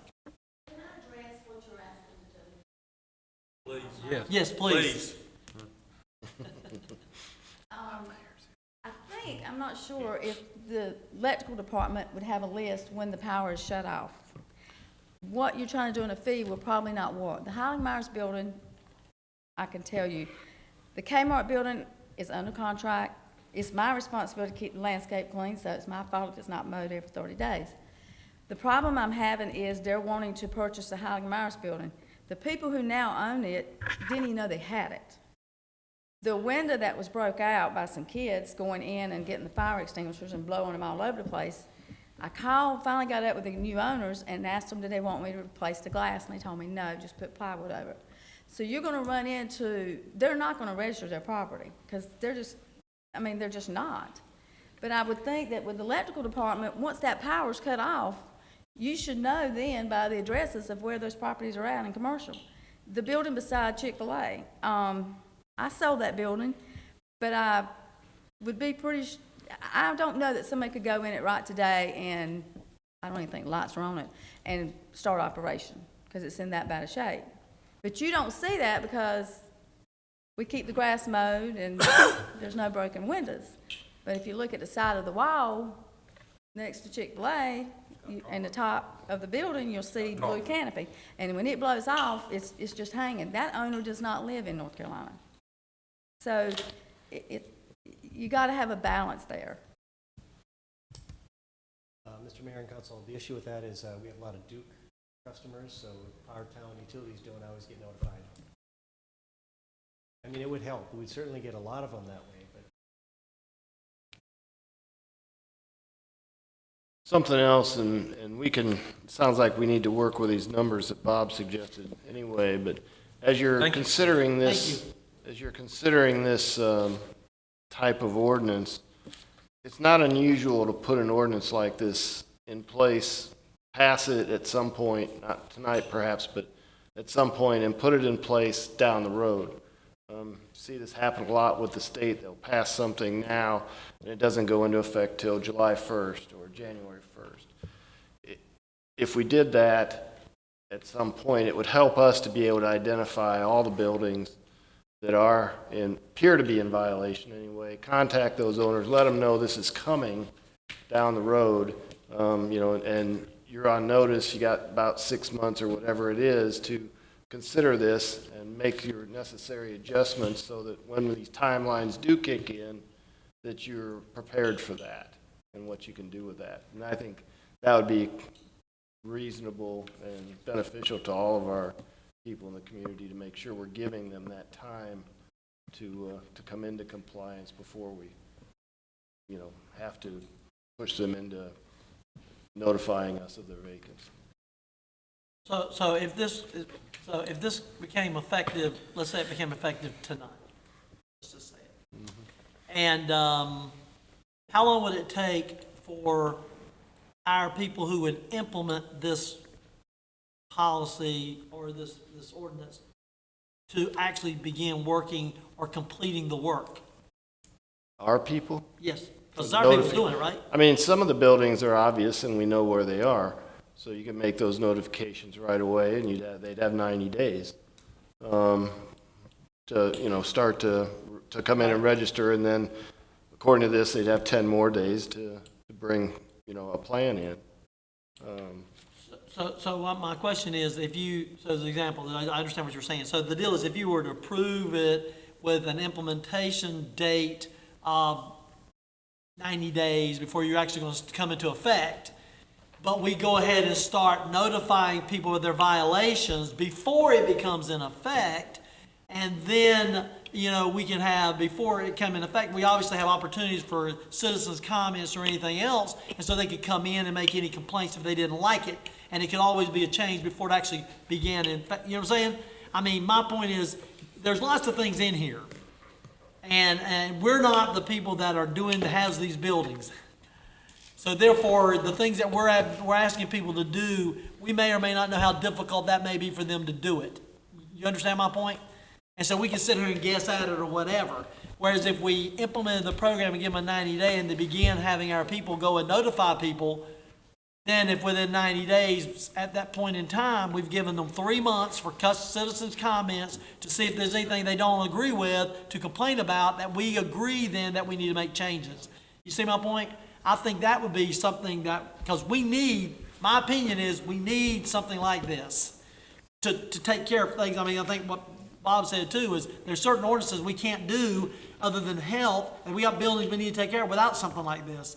So my recommendation, I don't know, I'm just having a recommendation, not a motion yet, but my recommendation is leaning towards saying, I think with changing this to 90 days, and waiving the fee, I think we could approve this ordinance with a 90-day, beginning in 90 days, and then instruct our people who are going to be doing this work to go ahead and start doing it, notifying the people on that list of things that's going to happen within 90 days. Now, obviously, they'll have 90 more days when it takes effect.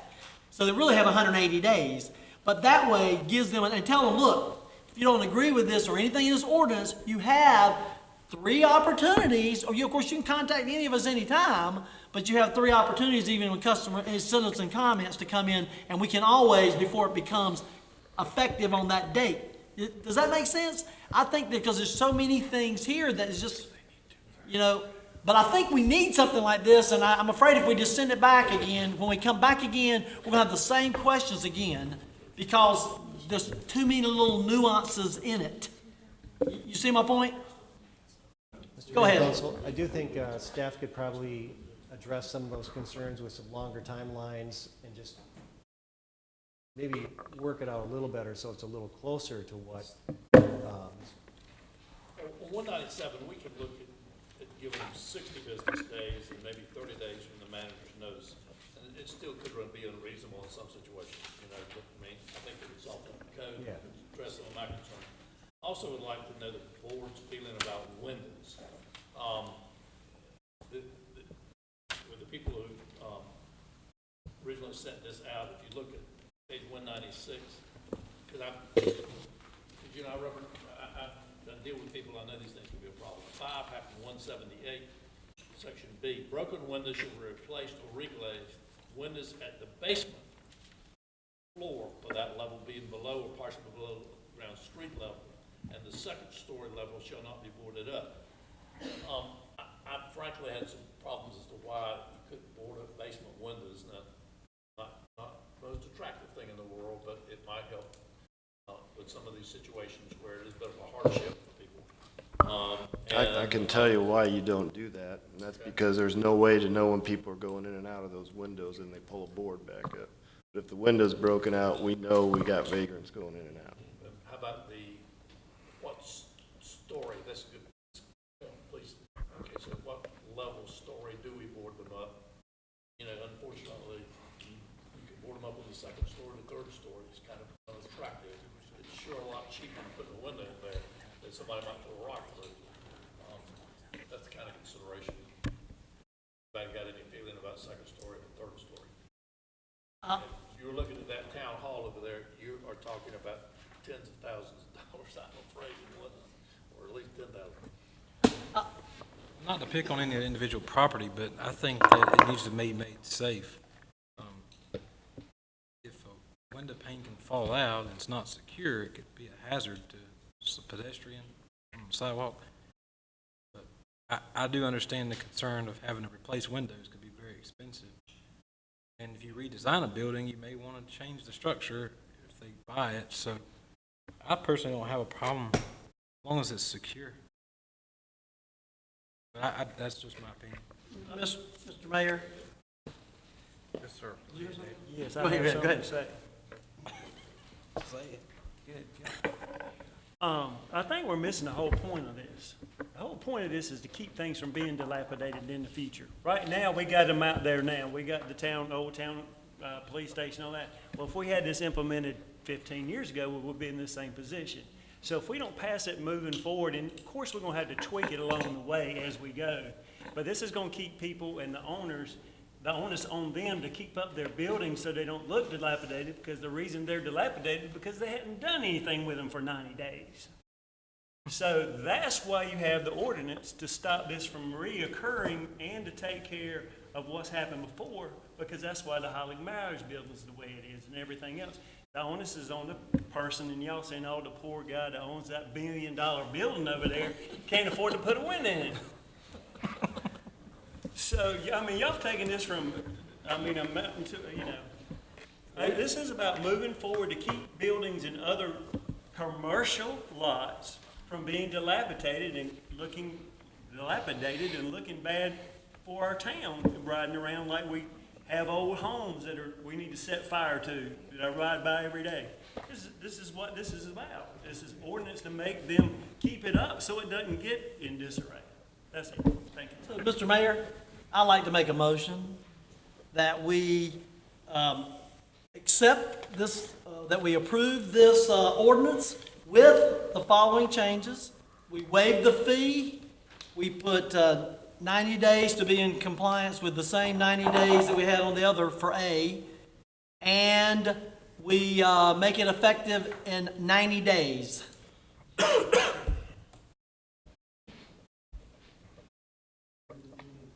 No, we make it effective in 90 days.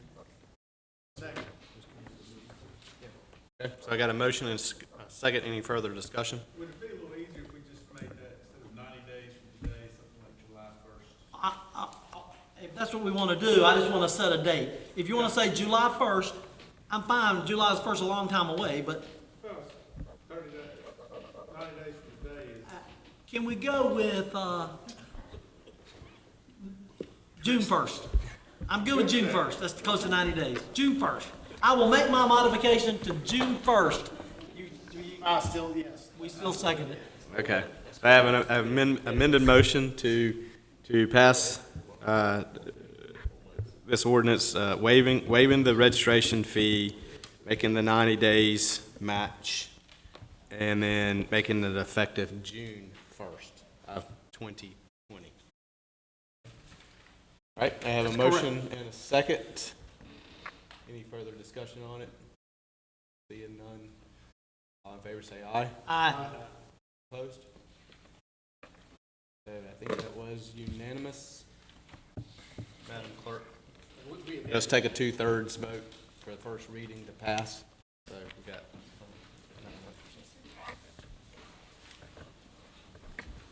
Bob, you were going to say something? I was just saying that the planning staff should be praised for bringing these ordinances forward. I think I've had these ordinances 4 or 5 years out here. This ordinance itself drafted over a year ago. So, it takes some time to go through. And they need to get, I think David Price, they need to get done. And there's another one coming, right?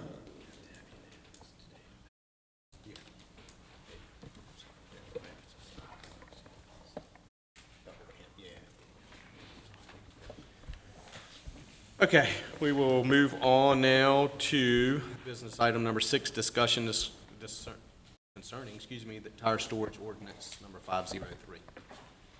Stephen. Mr. Mayor and Council. So this is another staff-driven request. It's a request for an ordinance amendment for the outdoor storage of used and scrap tires. Scrap tires have been an issue, a nuisance issue in town. Here's an example that we recently had to deal with.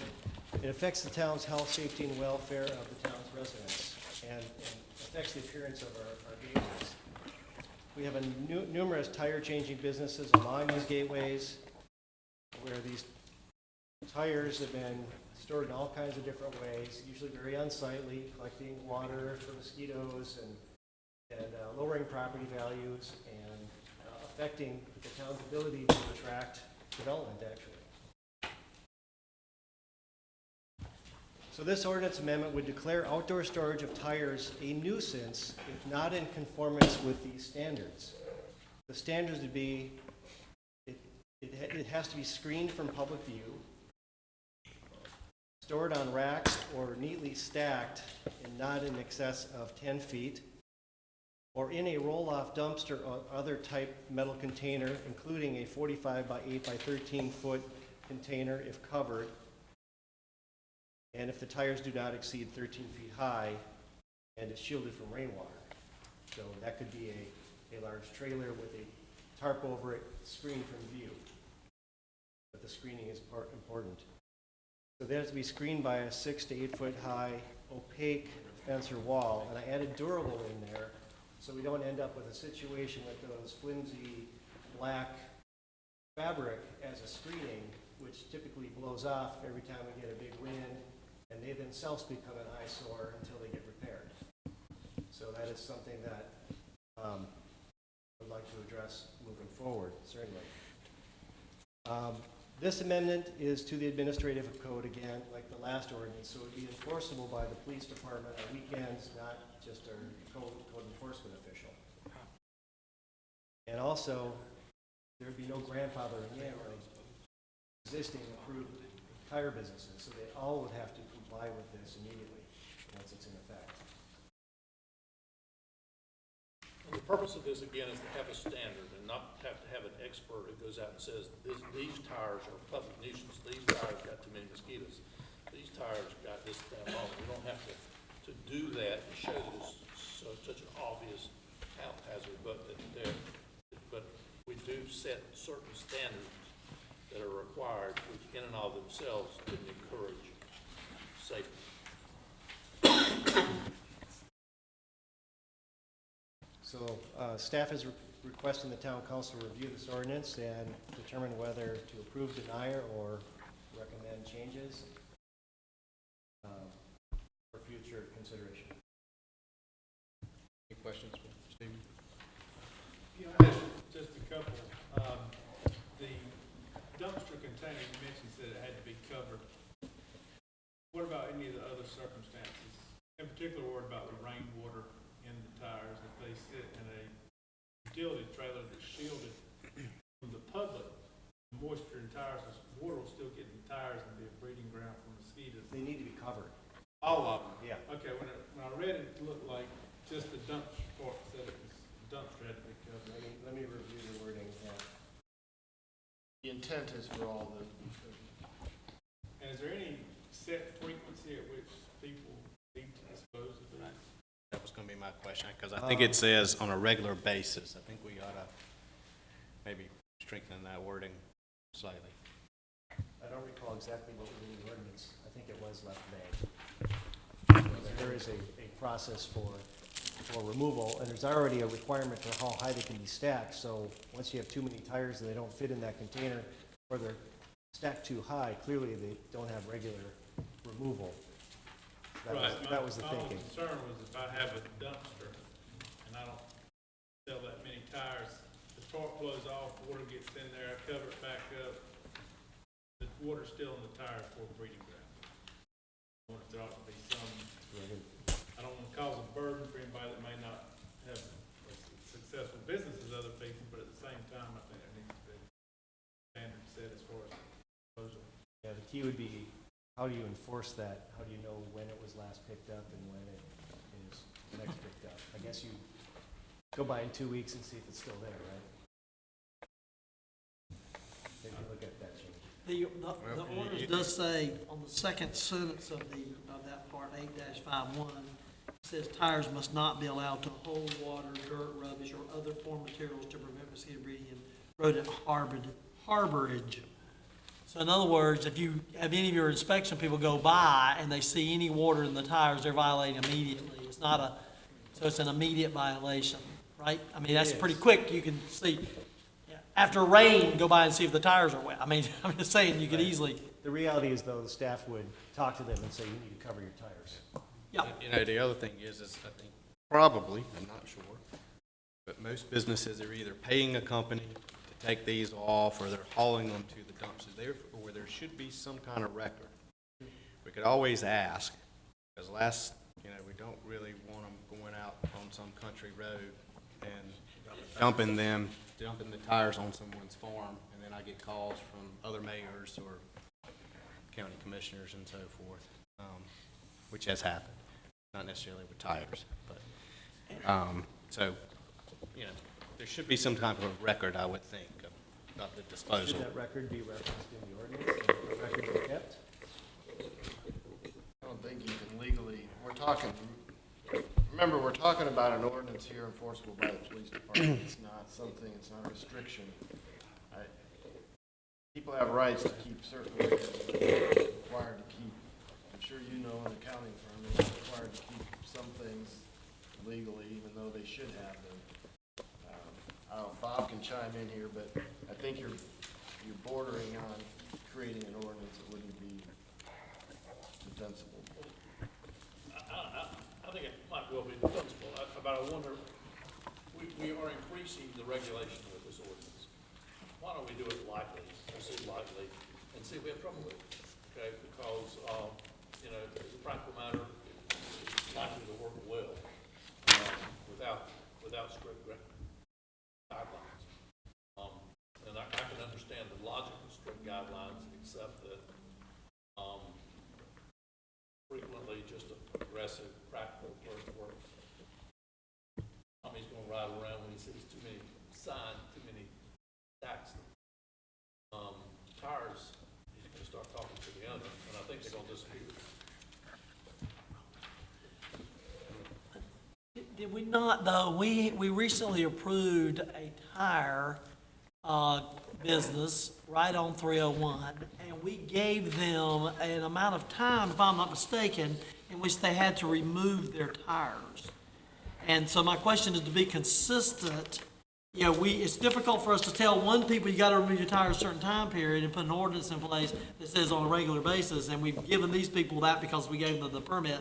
But the question is, should we not look and see if that was required of them, why are we not requiring it of everybody? That's because I think that would be an issue that they could come back and say, hey, this doesn't seem fair. You're not treating me the same as treating others. Mr. Mayor and Council, let me ask a direct question, Bob. Would one ordinance take precedence over another? If you've given a special use permit with an allowance for time, and you've got a new ordinance that supersedes it? Well, the special use permit, is a zoning ordinance, which is a planning ordinance, and it would be specific for that property. But if you put in a tighter ordinance, a police power ordinance, it's going to narrow down what's permitted by the special use. So it's whichever is a more narrow ordinance. But again, we're putting in a lot of ordinances here to try to improve the town. Y'all might just, if Yeah, we're talking about apples and oranges when you're talking about a conditional use permit restriction and this ordinance. They're two different animals enforceable by two different means and covering two different sets of organizations, tire companies. We have a lot of companies that didn't have the restriction that you just mentioned, and that's why we have the problem we have. And we can't go backwards and amend that conditional use permit. So the only way to bring them into compliance is to create an ordinance like this that impacts everyone. So I don't think this is going to make them any less restrictive or more restrictive for them. And I think our enforcement would certainly show that. So. This is more to catch the small street tire changer who does it in his front yard of a former filling station or something. We can see them around town, especially near the intersections of Main Street with 301, and just give it some structure. Not necessarily some big tire company. Just keeping people that are not going to do anything in line, that's not going to follow the ordinance. So it's a good, it's like the other thing, it's prohibited from something happening and getting out of hand. I think it's a good thing.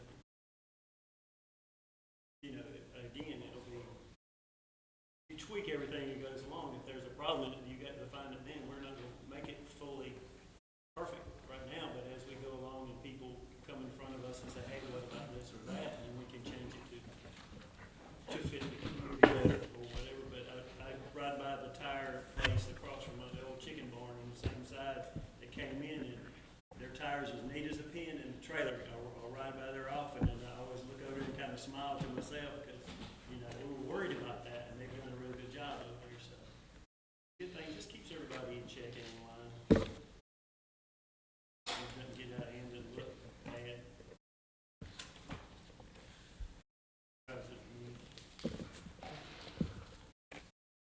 And you could also do the same thing with this ordinance if you want to create your own timeline by making this, go into effect June 1st or whatever with the other one.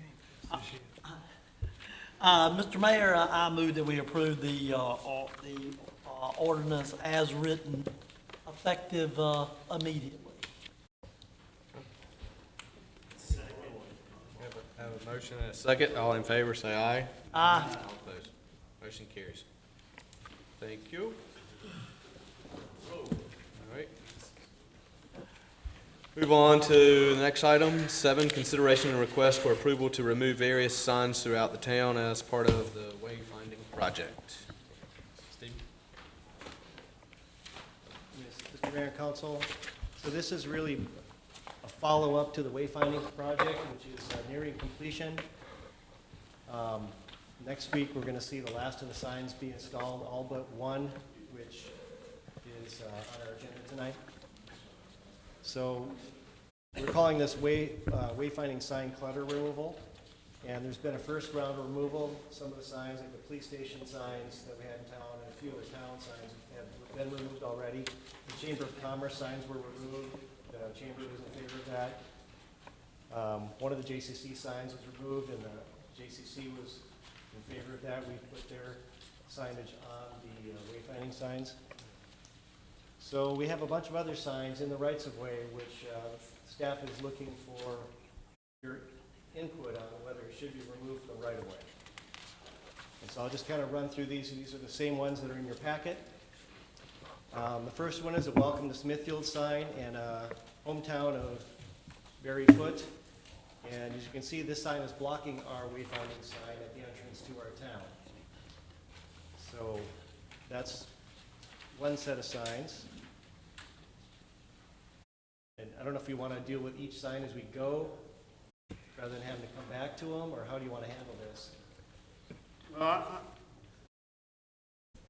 that's one sign I don't want to see removed until I understand we need to have the signs in accordance to each other and the way they look now and the wayfinding signs, but that's important to a lot of folks in town.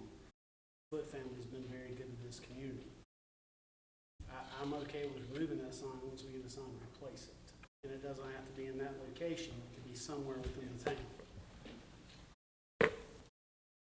That is one sign that, again, we just need to put into plans of recognizing that individual and his family.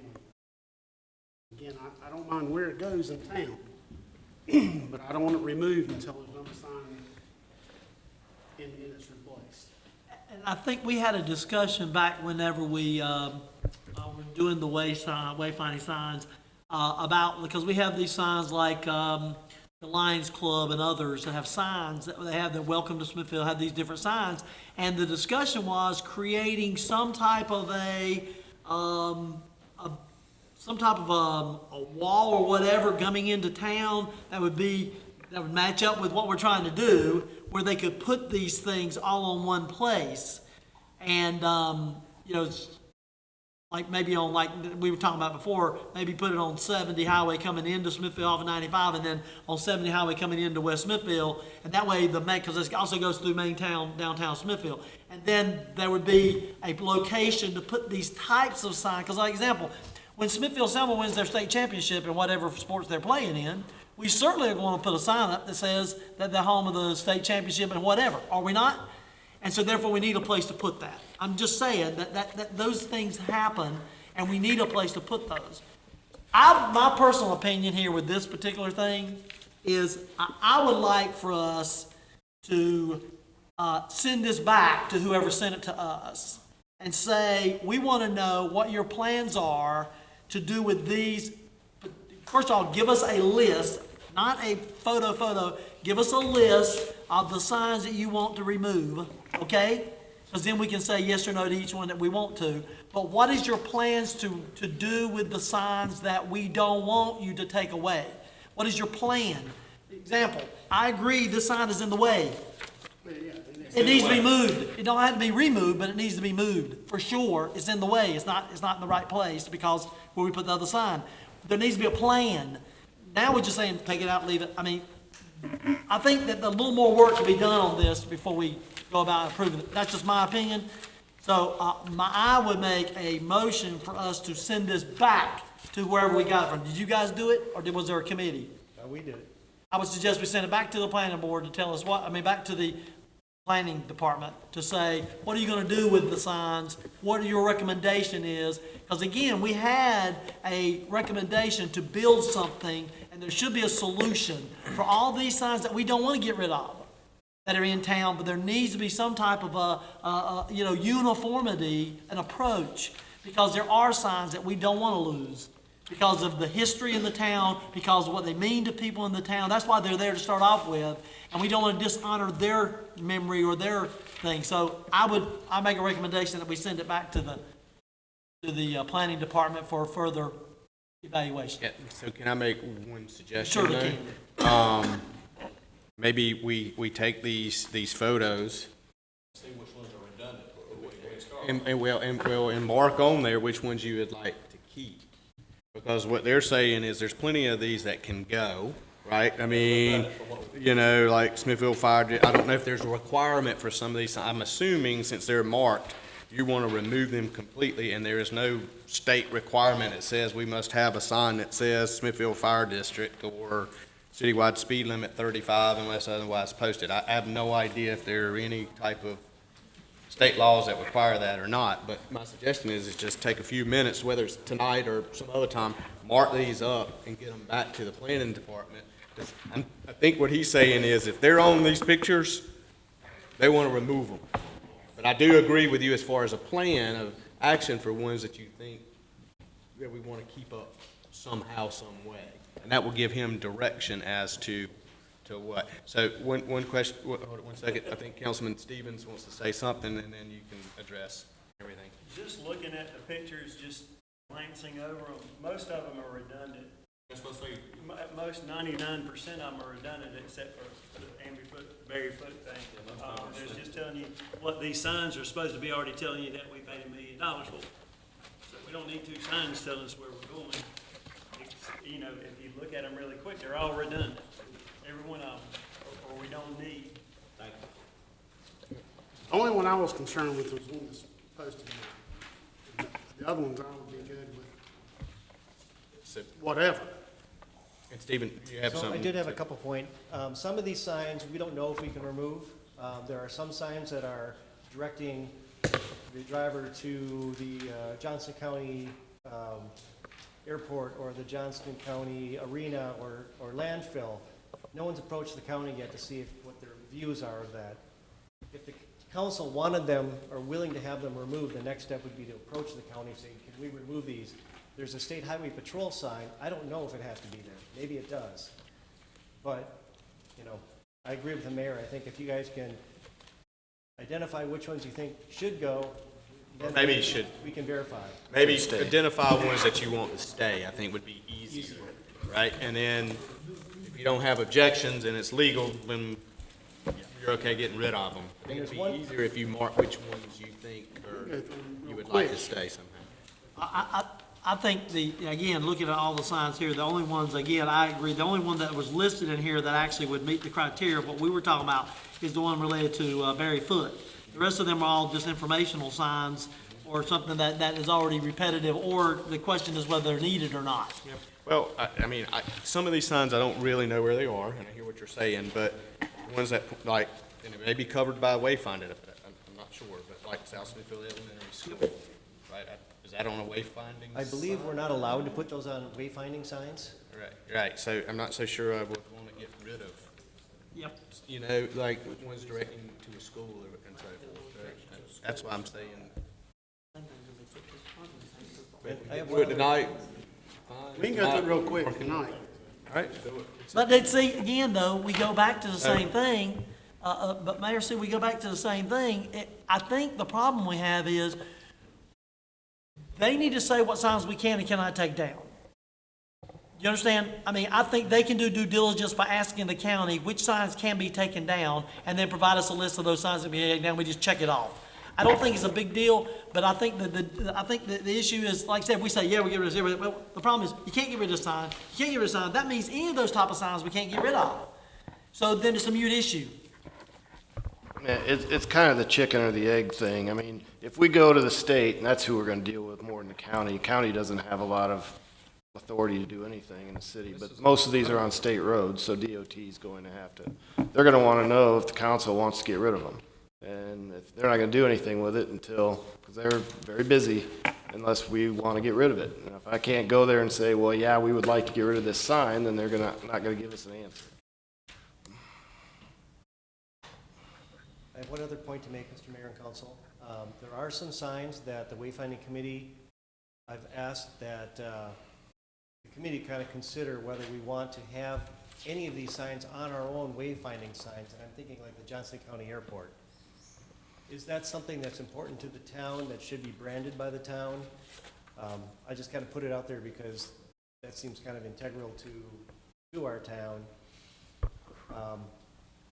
Maybe we don't need to, but it's just something that crossed my mind.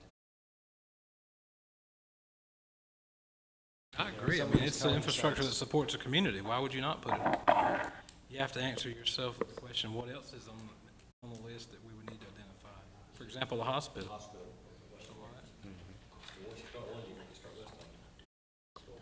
Mike is right, this is an issue between the town, state, county. So you got some sign has political influence, the county has no influence on roads. And I believe hospital signs are required. Make a motion.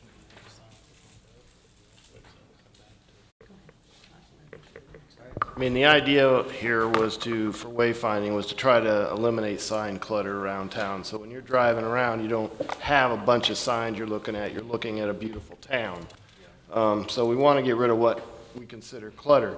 If we have, culturally sensitive signs like the Barry Foote sign, that's no problem at all. We just need to figure out, and we'll come back to you with a plan on something else that we might be able to do, even with a wayfinding look sign, to commemorate that person in a proper way. We just need to know what you want to do with these signs. Some of them are in the school signs. If that's an issue, then we'll keep them as best. The one JCC sign that's listed in here probably should have been taken out already because the college doesn't want it there. We just didn't do it. So, but most of these signs are sign clutter. That's what they are.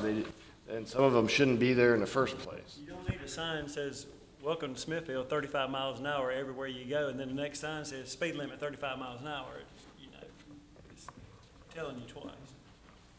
I think if we took a few minutes and went through it, it'd give them some direction instead of them having to follow up with every single, contact the highway patrol, contact the fire chief, contact everybody. If we could kind of preliminarily go through and say, we want to keep this sign, that'd be one that wouldn't have to follow up. They can follow up on whatever they need to, county or state or whoever. Mayor, I'd like to make a comment. I share the concerns of the council. Council Barber mentioned some of the fraternal organizations and churches. I noticed some in here. Those entities deserve a right to be able to have their signs. I think we, at some point, identify that. I know the Shriners are planning a big state convention here in this town. I think that's a little offensive that their sign's not there. You know, that was taken down. The Lions Club was one. There was some other agencies. But have we, I know that's kind of off topic, but I think it's important to identify that. If we're going to take like the United Methodist Church signs in this packet.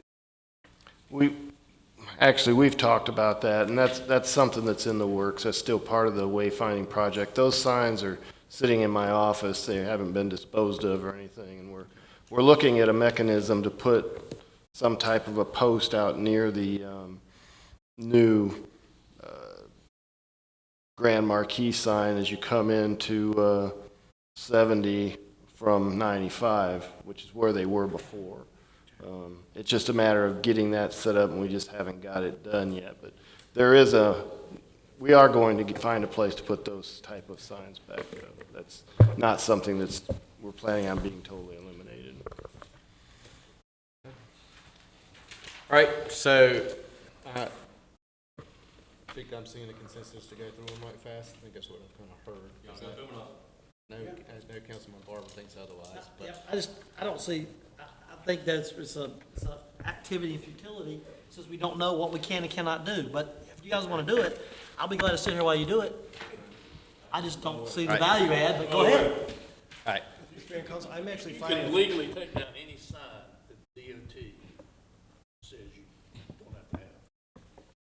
It may not be good politics, but I mean, the state highway patrol can't tell you where to put a sign, DOT, period.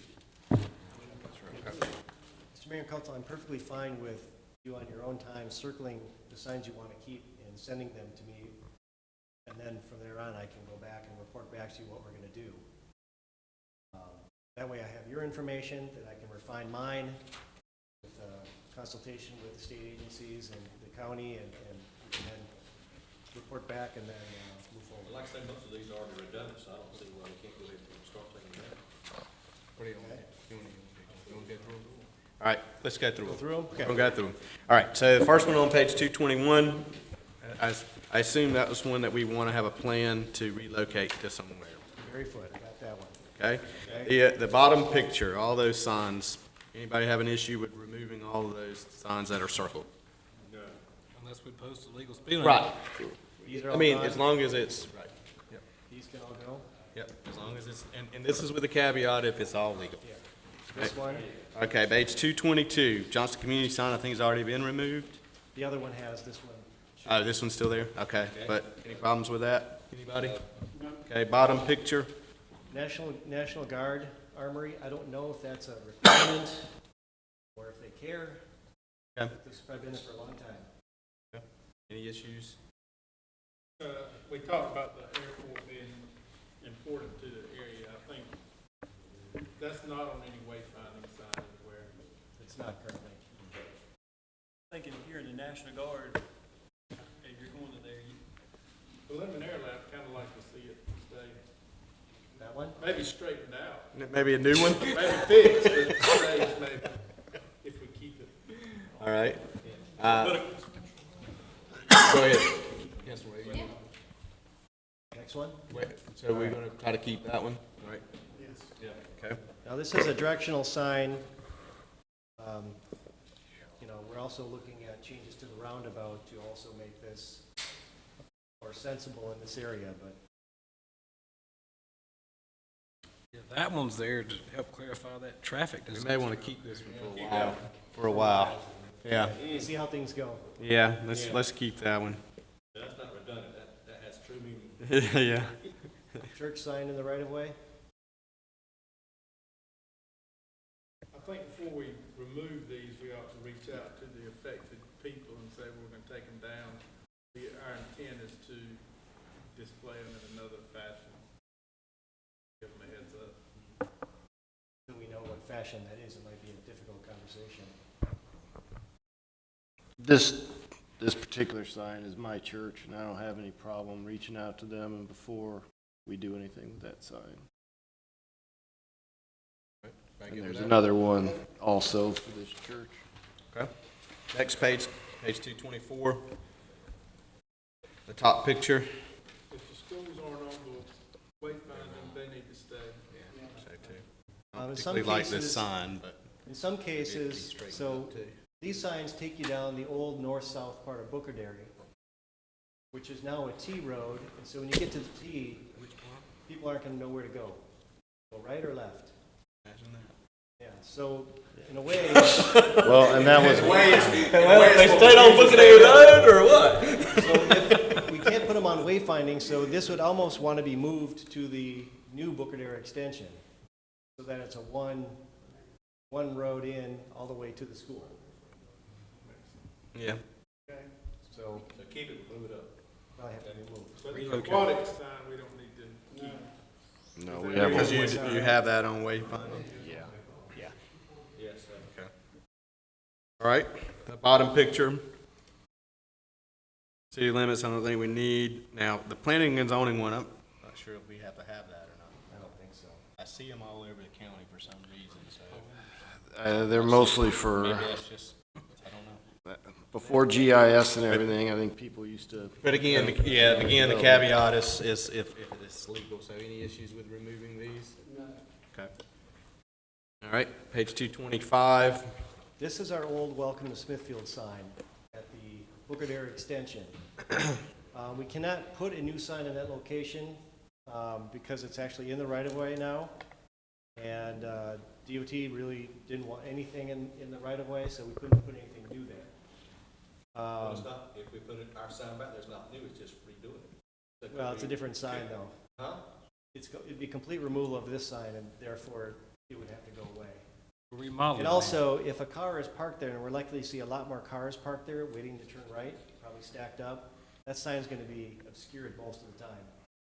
It's just a bad location now with the traffic that we're gonna have.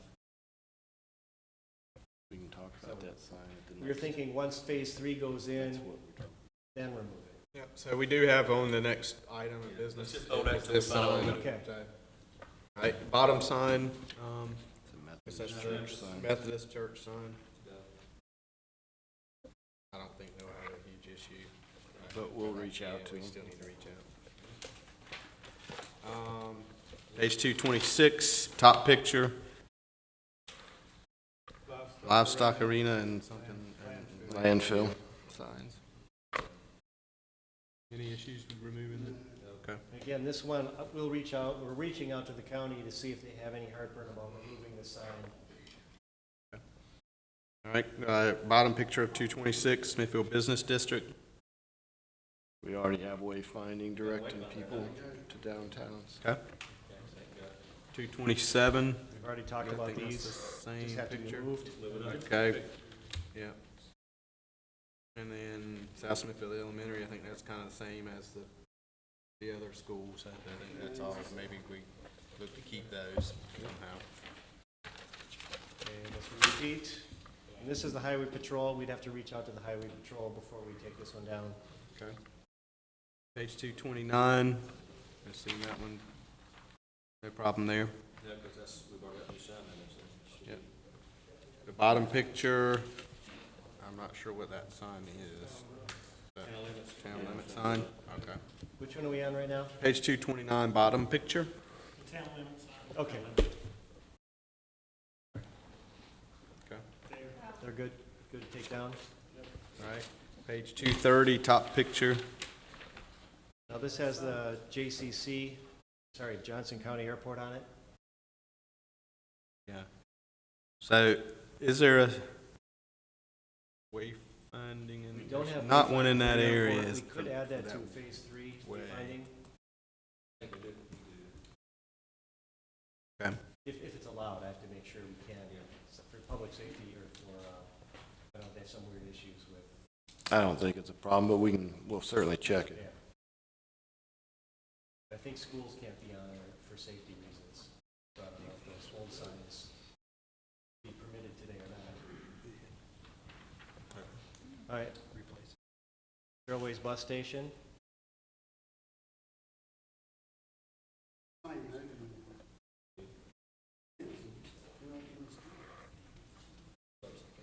So It keeps moving around. It's down there someplace. yeah. Any issues with removing the sign though? Remove it.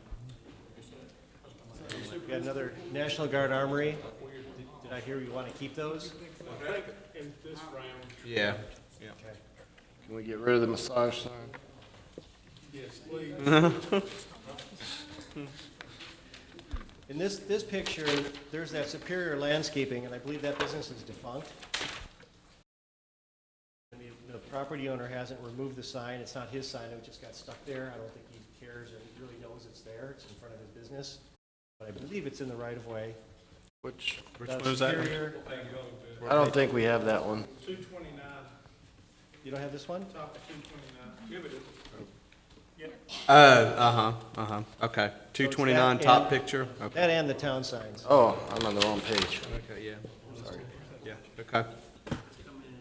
All right, All right, but I think we, so that's it. okay, I did have one,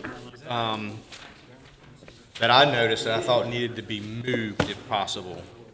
So coming in as you cross 301, as you cross Holt Lake, we have the new sign there, and right in front of that sign is a 45-mile-an-hour Yeah. speed limit. If that could just be moved, I think so.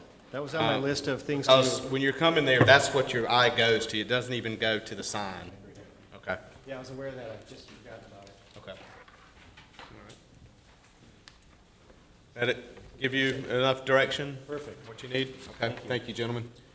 Okay, and then we'll move on to business item number 8, discussion concerning the installation of the G1 gateway sign on Outlet Center Drive, page 233 in your agenda.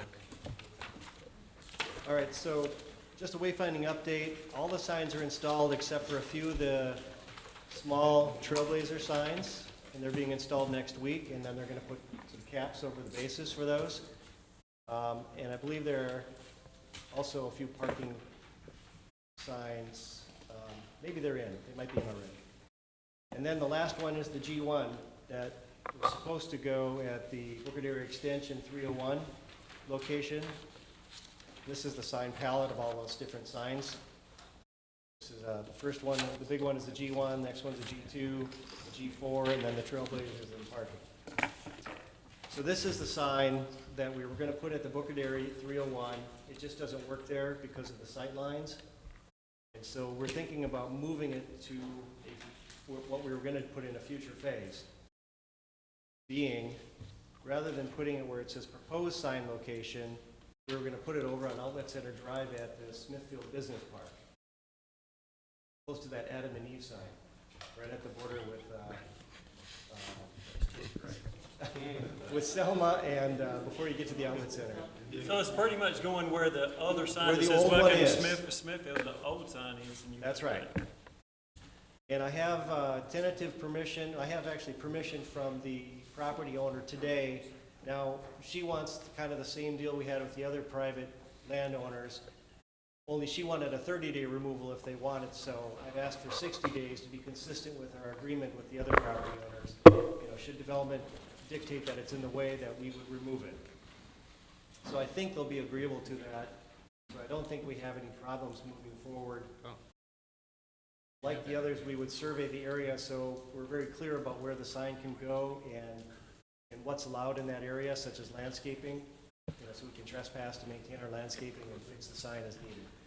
So, Mr. Winsman, you're saying that's the old sign on that picture where the road's been reconstructed, and you want, but You don't want to put it in the proposed location, you want to move it somewhere else. Right. And the reason is, this is the sight line looking back. It's more obscured than the Holt Lake site. There's a big power pole there. There's a number of other ground signs that kind of obscure your view looking in. And it's kind of in a hole also. The area is kind of in a low area next to that catch basin, so it'd be very difficult to put it. So our intent And then- where's the proposed location, the new proposed So the location? new proposed location is here right at the border of, what is it, the RV place next to the Smithfield Business Park on Outlet Center Drive where the existing gateway sign is. There's the existing one. It would go in that very similar location. That wouldn't be torn down. Ted Cradle said he has power at the Adam and Eve location, so we just have to bring power another 500 feet so we can have the lights. So it's actually more doable because of that power. My only concern with that location is the project to reroute 95, that's not going to be relevant anymore. The wayfinding committee, Donna in particular, thought all the traffic was being rerouted this way from. Well, they're talking about shutting that part of 95 down and moving that exit way down, so, I mean, I think it would be better served off Buffalo Road somewhere. That's going to become the new entrance to Smithfield. I mean, I like the location where it's at now. I understand it's not practical, but that's my opinion. Well, when I did have. I mean, you could put a sign there, but I don't think you should spend the money to put that big pretty one there. Well, the other option is put a G2 sign, which is the same sign with 2 posts in the right-of-way. So we still capture the people coming from that direction, but not spend the money on a large monument sign. And then the headlights would hit it, and that's how it's lit up. You mean for this location? For this location, right here. Can you go back to that sign, example of that sign? Go out where stakes are at. That's the G2, the one. The second one? The second one. So no right or not? No, he's talking about Outlet Center Drive still. And just so you know, we did have a discussion today at the wayfinding about talking to Mr. Wellens at the interchange and asking permission to put a G1 sign right off of the interchange at Buffalo Road. It's not in the town yet, but it's very likely to be in the town very soon, and it's kind of a major gateway in that area. Take care of that, what you're saying. That would be then the alternate location for that sign. I like that better. I mean, I just don't. And I'll investigate further what Did you this hear what he is gonna be said? in the future He's talking also. about Buffalo Road now. I'd rather go Buffalo than have an Outlet Center.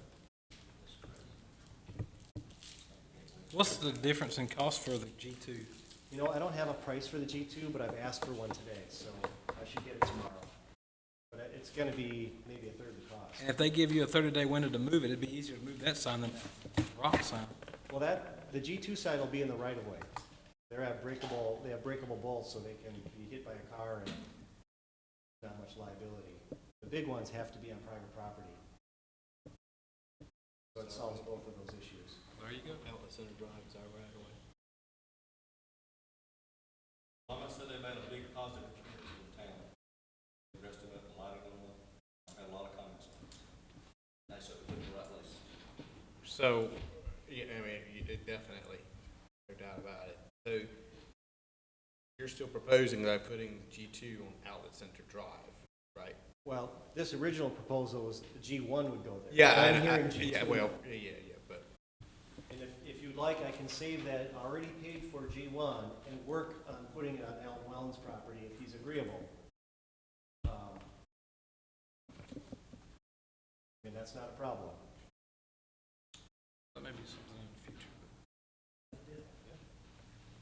But then is Could we- everyone okay of not having one coming from Selma to Smithfield? Well, that's what I was fixing to ask. Could we put a G2? Yeah, so then we would change that to a G2 in the future phase. So we'd still have As long as signage, we have which something. wouldn't be as expensive. That sounds Yeah, like a that plan. was easier, if you had to move it, it's easier to move. Then you've identified 3 gateways potentially versus 1. In phase 2, we're also looking at putting a similar G2 sign down at Brogdon Road and one on 210 by the river. Those would all be in the right of way. action do we need to take? Yes, sir, do we need a motion for this? I'll make a motion that we put G2 on Outlet Center Drive and look at replacing the one on the north entrance. Perfect. And then we can just wait on the rest. Okay. Second. Motion is second. All in favor? Thank you for that feedback. Thank you, sir. Okay, I think that does that. We'll move on to council members' comments. Any comments from council? I do have one thing, and the manager may touch on this as well. So we have the census coming up, gentlemen, and that is very critical for us. So I encourage everyone to speak to their constituents, everyone that you're talking to, anyone who is living here as of April the 1st, 2020. I don't care if you're visiting your aunt and uncle. If you are quote-unquote living with them on April 1st and only April 1st, they can be counted as a citizen of the town of Smithfield. Right? So I'm not saying encouraging to tell people to do that. I'm just saying that's. I went to I was at the Triangle J meeting a couple of weeks ago, and they did a presentation on this, and the guy who's in charge of it for the state came and gave a presentation, and that is a direct quote from him. Right? He might change it a little bit, but yeah, just all depends. But it's very critical, right? And we need to tell people to please answer the surveys when they come. If you don't answer by survey, they will actually come to your house, okay? And they will be identified via their outfit. They'll be carrying a briefcase that has the census logo on it. They'll have an identification badge and so forth. They're not to go inside the house, and there are very few questions that they can ask, but please help out by encouraging everyone to please be counted for the census. Okay, I mean, it pays huge dividends for us in the future if we get the numbers correct. Is there any way we can, obviously we can put it on the sign out front, but is there any way we perhaps can get some other type of advertising to promote it in our town? That's important, I think. Yeah, and I'll let the manager touch on that a little bit, but there are some things that we are thinking about doing and trying to get out to promote things, but I'll let him address that. He may have ideas more so than I have at this time. Mayor, I have one comment I'd like to make. Just reflecting on this past, since we've met, we lost to one of our town employees, Mr. Rayner, Cedric Rayner. I just want to make sure we keep his family in our prayers during that difficult time. Definitely. He served the town for many years and was a dedicated employee. I think it's fair to say that the benefits employee committee met. We had a good meeting, myself and other members of that committee. And one of the things that we discussed in there, and it's a little bit elementary, we want to work on a plan of better employee recognition. And it was mentioned that, in situations like this, when we lose somebody, it means a lot, but we want to make sure that we do better at recognize our employees. We had a lot of good discussion about, being competitive and things that don't cost a lot of money to help recognize our employees for their hard efforts. I just like to thank the council on that. But I'm very appreciative of their service, and I think we have a lot of opportunities to make a difference with very little cash amount, so to speak. So I just want to make sure you guys are aware of that. Definitely. Appreciate that. I'd just like to say that I want to make sure that people know that one of the items that we had this discussion, so I wanted you to know that we're still having discussions. So we're not just, there was an item that's not on the agenda related to police pay.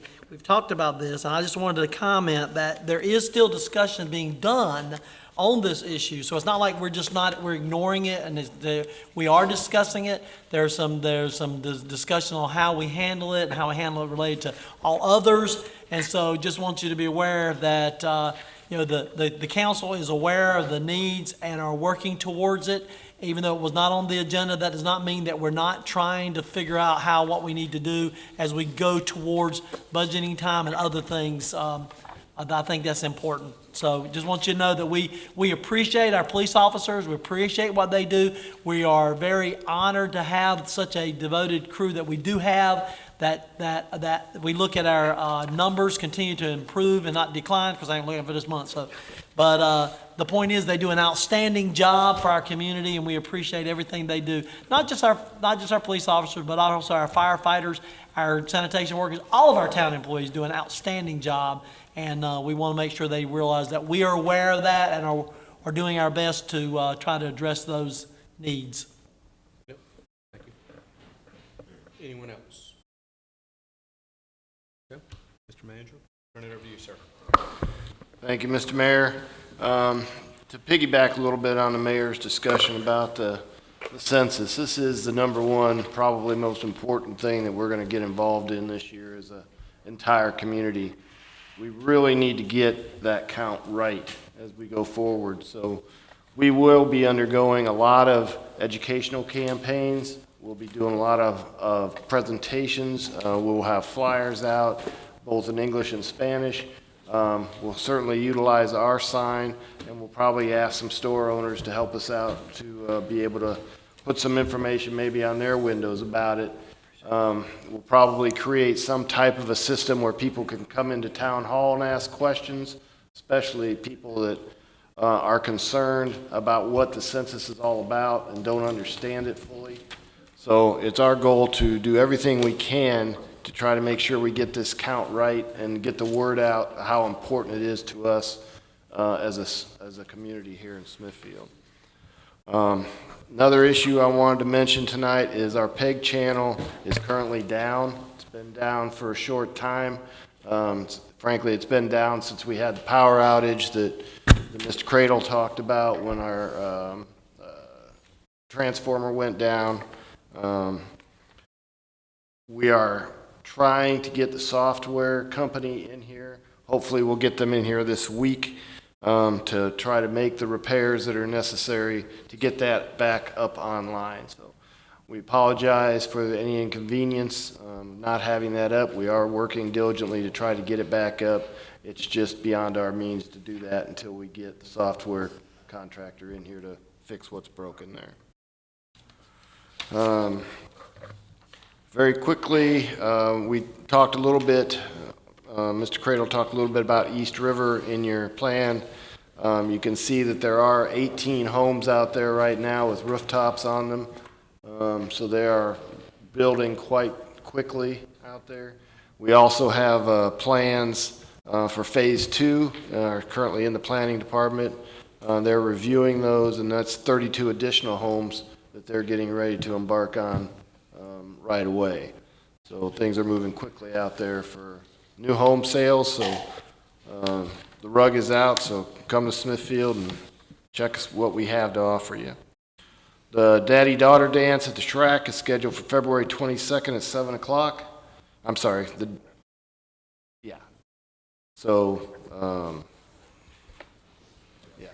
So try to make that if you can. And we do have, there's been some questions about the road resurfacing project. The bid opening for that project is this Thursday. So after that, we'll be able to move fairly quickly with selecting a contractor and getting that in front of you for approval so we can get to our spring road resurfacing. Thank you. Thank you, sir. Okay. Can I ask a question? Sure. First of all, do you have any idea how many of the homes in East River have been pre-sold?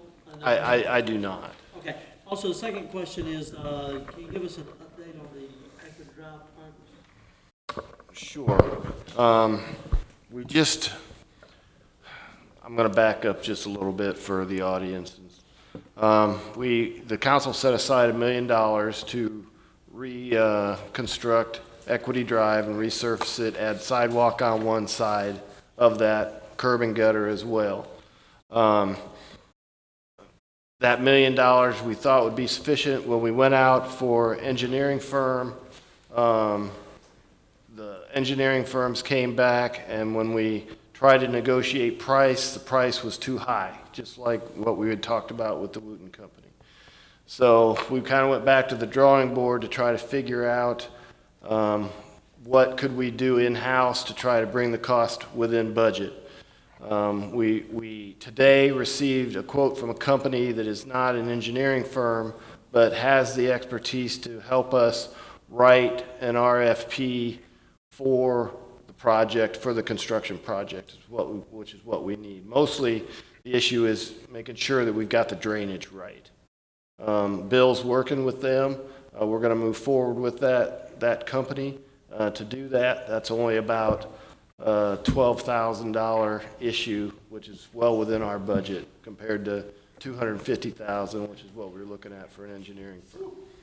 So once we get that done, then we'll create the RFP, and we hope to send that out, and we may have something as early as March to come back to you with to maybe be prepared to go to construction. What firm gave us the $250,000? I don't recall.